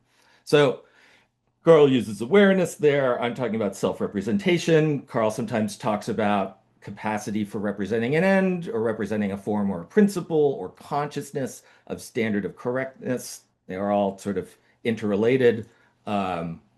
I think we can say that first and foremost, there has to be a representational relation, and then Karl, I think, is going to push a little further and say this representational relation is one where the relation is ultimately essentially self-conscious.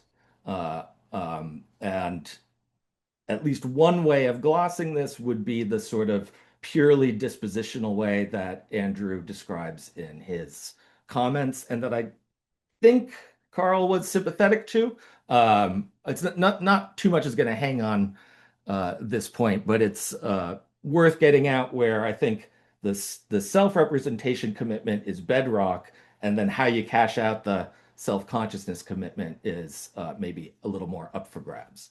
And part of the virtue, I take it, of these elements of Karl's account is that by explaining the nature of rational power in terms of being lawful, having a teleological structure, and then explaining those in turn in terms of this self-representational, self-conscious aspect, we get to a place where this account of rational powers actually has a really nice epistemological upshot, because it's part of what's supposed to be able to explain how it is that we can come to be aware and come to know the various principles that are constitutive of our knowledge of objects. Right?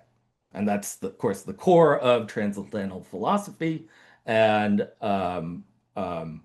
one might think that if this is the right account of capacities, not just right account for Kant, but right account of something like what a cognitive capacity is, then we've got a nice contemporary philosophical argument for why transcendental philosophy should be taken seriously, right? At least in epistemology. One final feature, metaphysical neutrality. So this is another feature that I think Karl points to at various places as a an important plus to endorsing the capacities first approach. So Karl takes the powers first methodology to be neutral about what realizes those rational powers. So as he puts it, powers like reason can be potentially realized by a wide variety of different things, including individual subjects, organized collectives, and even larger natural systems, end quote.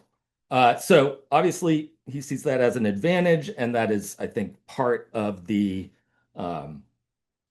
proto-Hegelian reading of Kant that Karl, as he said earlier, is drawn to, and it's certainly part of the way of reading Kant as realizing a certain kind of practical and political view that Karl finds attractive. Okay, um, so we've got this, I think, really engaging and fruitful account.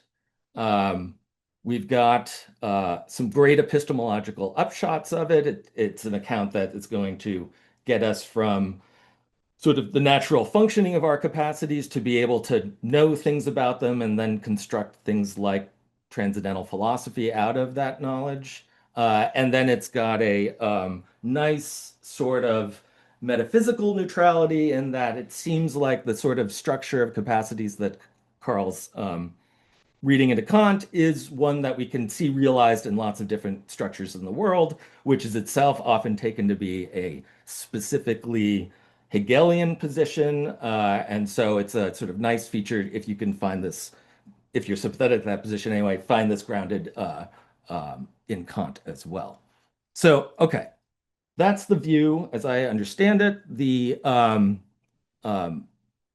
of overall criticism I'm going to have is that while I think the powers first methodology is right in some things, I think it's ultimately required to explain rational activity just by appeal to the nature and structure of rational powers alone.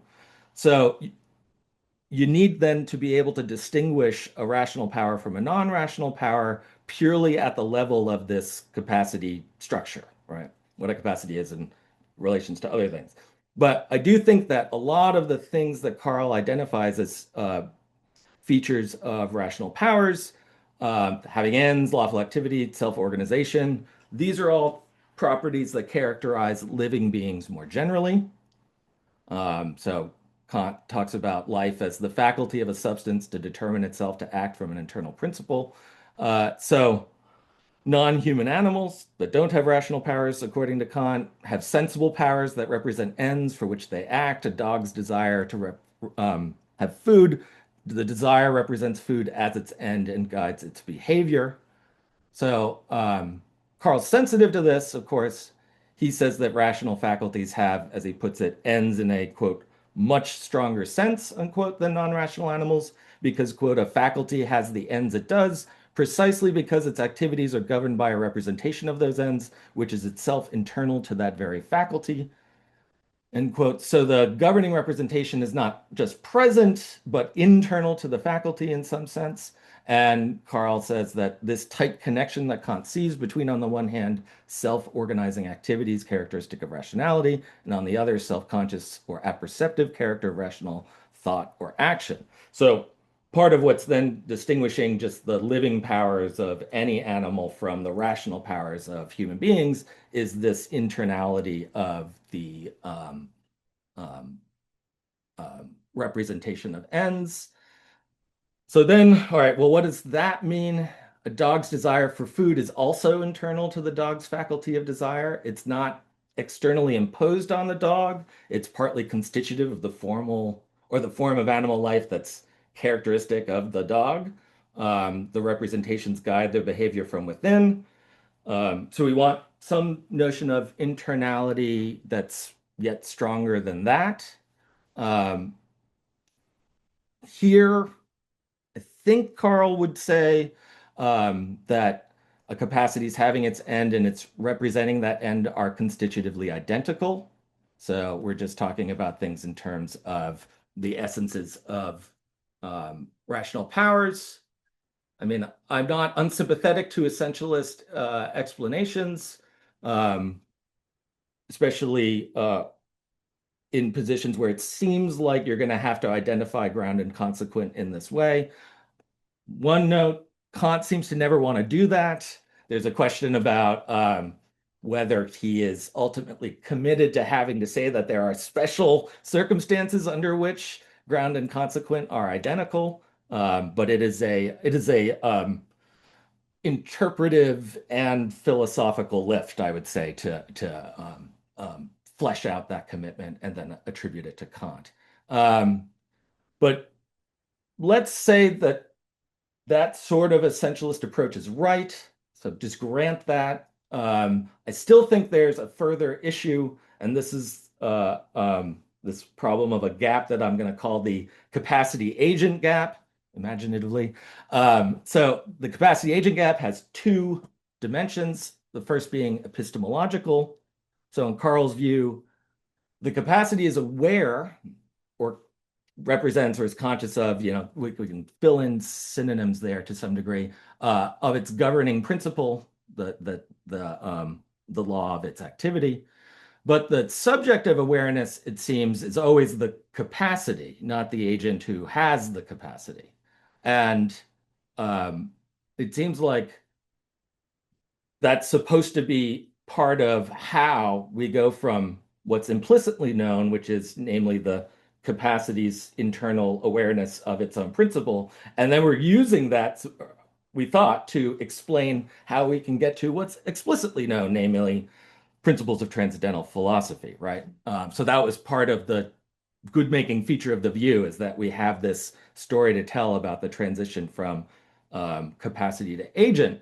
But I don't think we ever really get a fleshed out telling of that story. We just get a story about the capacities. We don't ever really see how it is that the agent comes to be conscious of the structure in virtue of the capacities self-representing or being self-aware in the way that they are. So there's this sort of epistemic gap that we need to bridge or cross, and I'm not really clear how we ever do that on Karl's view. It's not that necessarily we can't do it, but it's never totally clear to me how it's supposed to go. And then Karl might say, again, uh, um, that uh, the capacity self-consciousness just is the agent's implicit consciousness. What the capacity is aware of is the governing principle. This just is the agent being implicitly aware. Fair enough. I do think that that undermines what seemed to be the original explanatory ambition of the powers first view. We wanted something like the self-representing nature of capacities to explain how agents can become conscious of them and conscious of the principles governing rational activity. But if we're just going to say that the capacity's consciousness is the agent's consciousness, we haven't really explained the problem. We've just sort of redescribed it, renamed it. Right. Now I'm still left with the problem. How is it that I, as an agent, come to be aware of the principles governing my rational activity? Right. So that's the epistemological worry. The second worry is metaphysical. So let's say we could resolve the epistemological gap. There's still, I think, there a question of the causal origin of our rational activity. So in my view, whenever we're talking about rational activity, we're talking about the subject as being a kind of causal originator of whatever it is that's in question, whether it's theoretical or practical cognition. And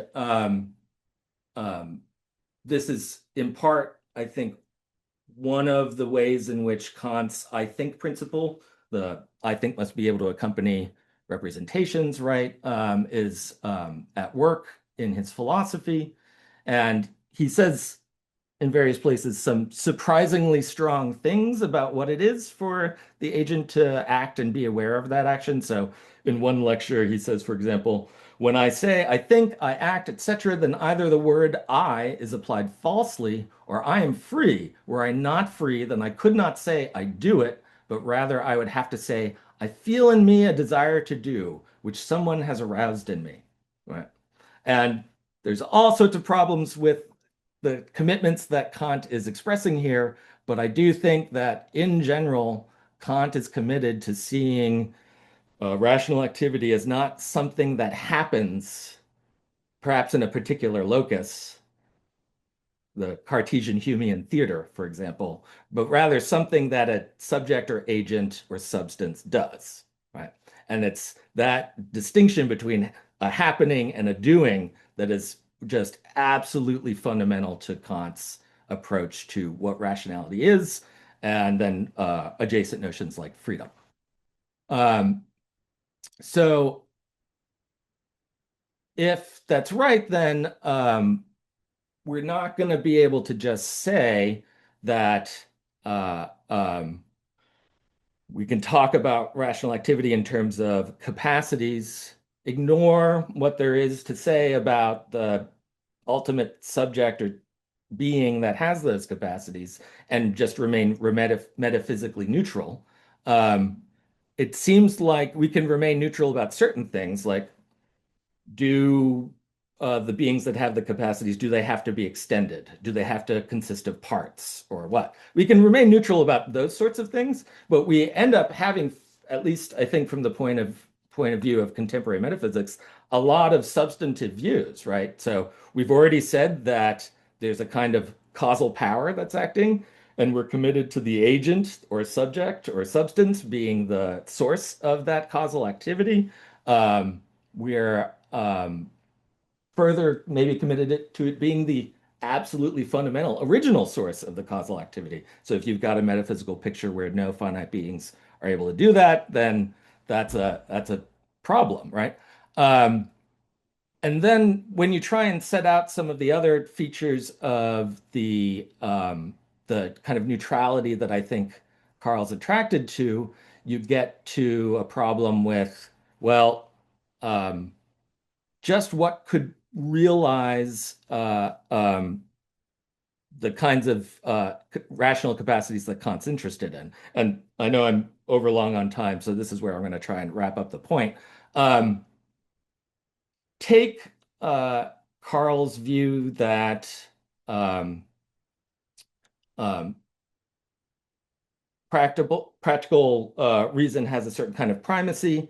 It has primacy in virtue of all capacities having an interest, and Kant saying, for example, in the second critique, that all interest is ultimately practical. Karl has a particular development of this line of thought. Um, if there there are potentially certain other things that I disagree with Karl about this interesting line of thought, but let's just stick with the idea that interests require subjects in a way that just having ends do not, right? Um,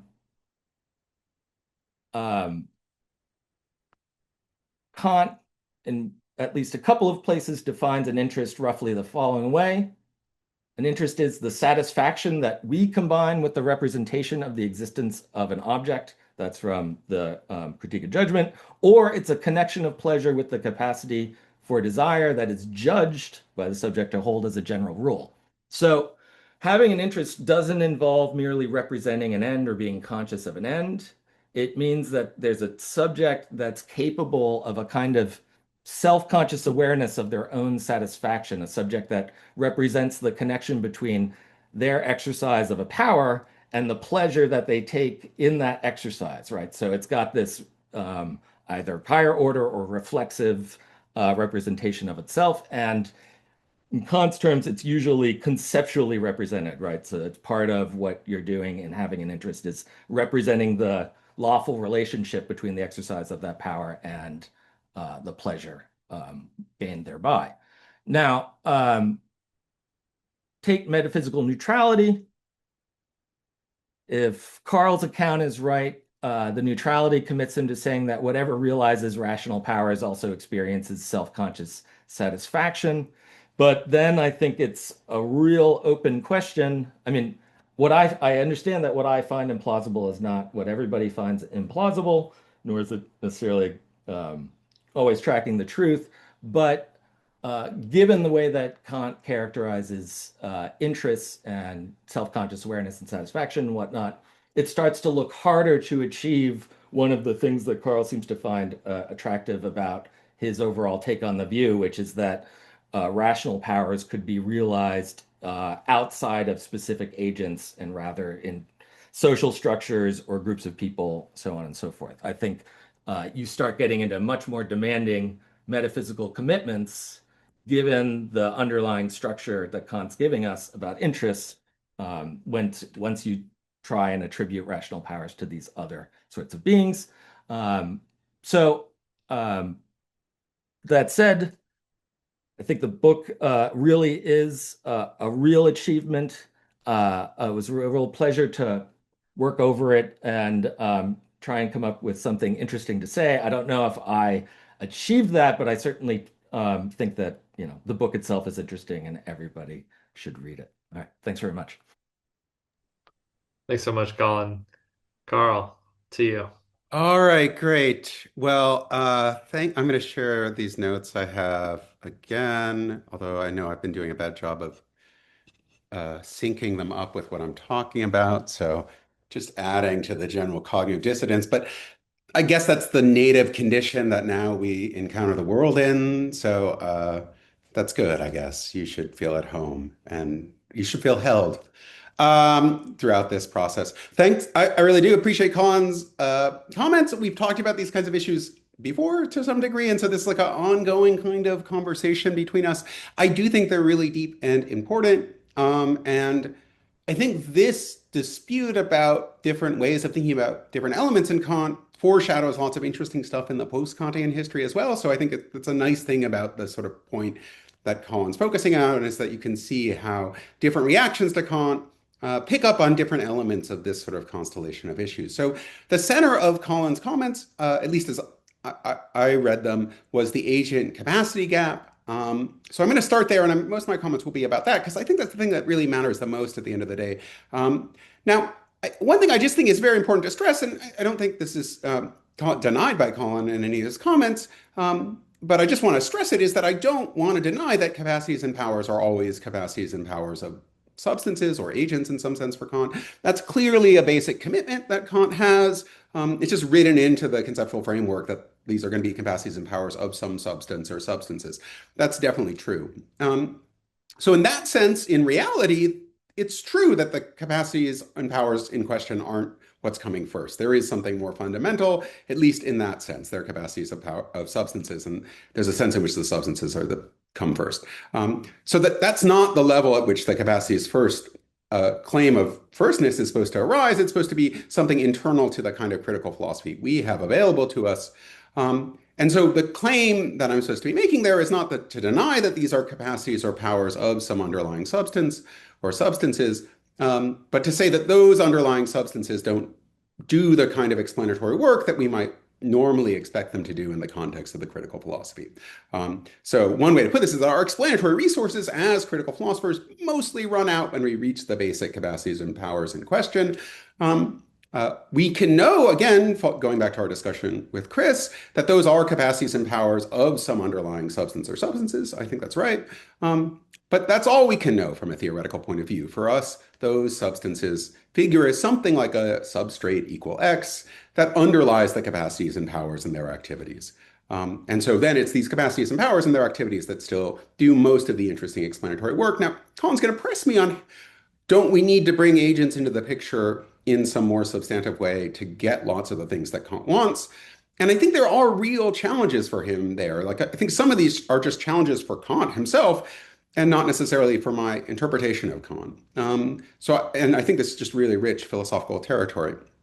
But I just want to note that the sort of idea that there's like a bare substrate equal X, that's all we can be conscious of, seems to be the lesson on a pretty natural reading of them, of the paralogisms. There, the thinker or cognizer just appears as a substance, but really all they know about themselves as that substance is that they're realizing certain capacities and having certain, thoughts through the exercise of those capacities. So the role of the agent or the underlying substance in that context is merely formal. And so, as Kant says there famously, through this I or he or it, the thing which thinks, nothing further is represented than a transcendental subject of thoughts equal X. Okay, lots to say about what the heck that is. I don't want to take a stand on it. I just want to note there's a commitment to the sort of relative emptiness of this representation in this context. And that's the sort of idea that the capacities first sort of thought is really supposed to be doing justice to. Imperfectly, perhaps. So I don't want to deny that we have a sort of self-awareness of ourselves as agents. It's rather that I want to insist that self-awareness only acquires content in the manner the capacity's first view suggests. So we have this formal sort of self-consciousness, but that is really only going to be supplied with content through appeal to the nature of these capacities. Okay. Now, I think there's still, that's to say there's some agreement between me and Colin, but also I think there are really different views that emerge out of this. And one thing I want to flag here is the importance of the shift here from the theoretical to the practical sphere. So I've been stressing the paralogisms. That seems to imply that our self-consciousness, the consciousness we have of these substances underlying our mental activity is extremely limited from a theoretical point of view in some sense. It looks like we have a lot more in the practical sphere. And there it looks like something about our knowledge of our own self as free gives us something more robust.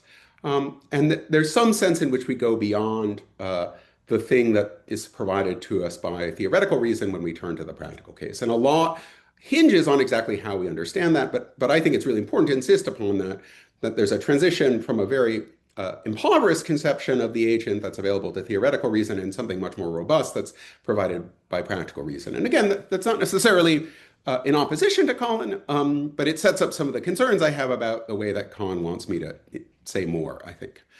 Now, Colin notes that Kant describes these claims about spontaneity or being the originator of my activities or being free and connects them very closely with the I think. And again, I think there's a sense in which that's right. But again, at least from a theoretical point of view, I want to insist on the thinness of those claims and that they only really get fleshed out from a practical point of view in ways that we'll discuss in a second.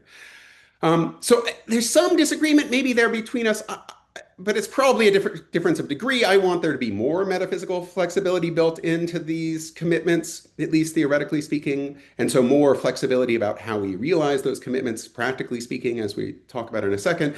Colin, I think, wants there to be less.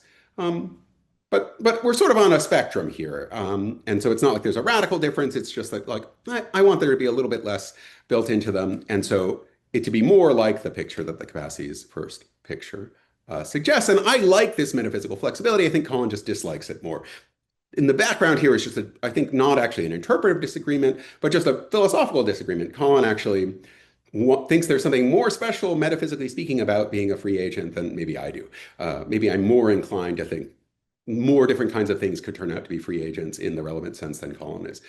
That's a really interesting distinction, and it's one way in which, and I think this is something that is why this is one reason this is difficult for me from an interpretive point of view, is I think there is a sense in which Colin is probably closer to Kant's intuitions there. This is a point at which my own philosophical intuitions come into some conflict with Kant, that I think maybe I'm more of a relaxed about what can count as a manifestation of freedom than Kant is. Okay. All right, so that's a potential worry for my view, is that my own philosophical commitments are creeping into my view on this point, and I want Kant to be more metaphysically flexible than he himself would be, and I think that's a fair worry here. Okay, so how do individual acting agents or substances and the distinctions between those things come into the picture on this reading of Kant, given that we have so little from a purely theoretical point of view, given the constraints of the paralogisms? And I think that's a really, really hard question for Kant. And I think Kant doesn't fully face up to it ever, actually. And I think it's a question that dominates many of the ways in which Kant gets received by different strands of thought within the post-Kantian tradition. So there's Schopenhauer, of course, who just thinks they aren't individuated. There's no individuation at the noumenal level. And there's a sense in which the capacities first reading makes that kind of reaction to Kant very natural. And I think that's nice that you can see how someone like Schopenhauer could read Kant in that way. And then you have a very different kind of reaction in someone like Fichte, who tries to give a much more constructive account of how, through the activities of practical reason, we get these distinctions into the picture. That's probably closer to Kant's own view, as, of course, the metaphysics of morals would suggest, which overlaps with that account in various ways. But I do think Kant systematically underestimates how big a challenge to his view this issue is and how difficult it is for him to solve given the constraints he's placed on himself. And I think one good thing about my view is that it makes it a real puzzle, or it's hard for Kant to solve this problem in the right kind of way. That's sort of bad for my Kant in some ways, but it's good for understanding Kant in the relevant historical context, I think.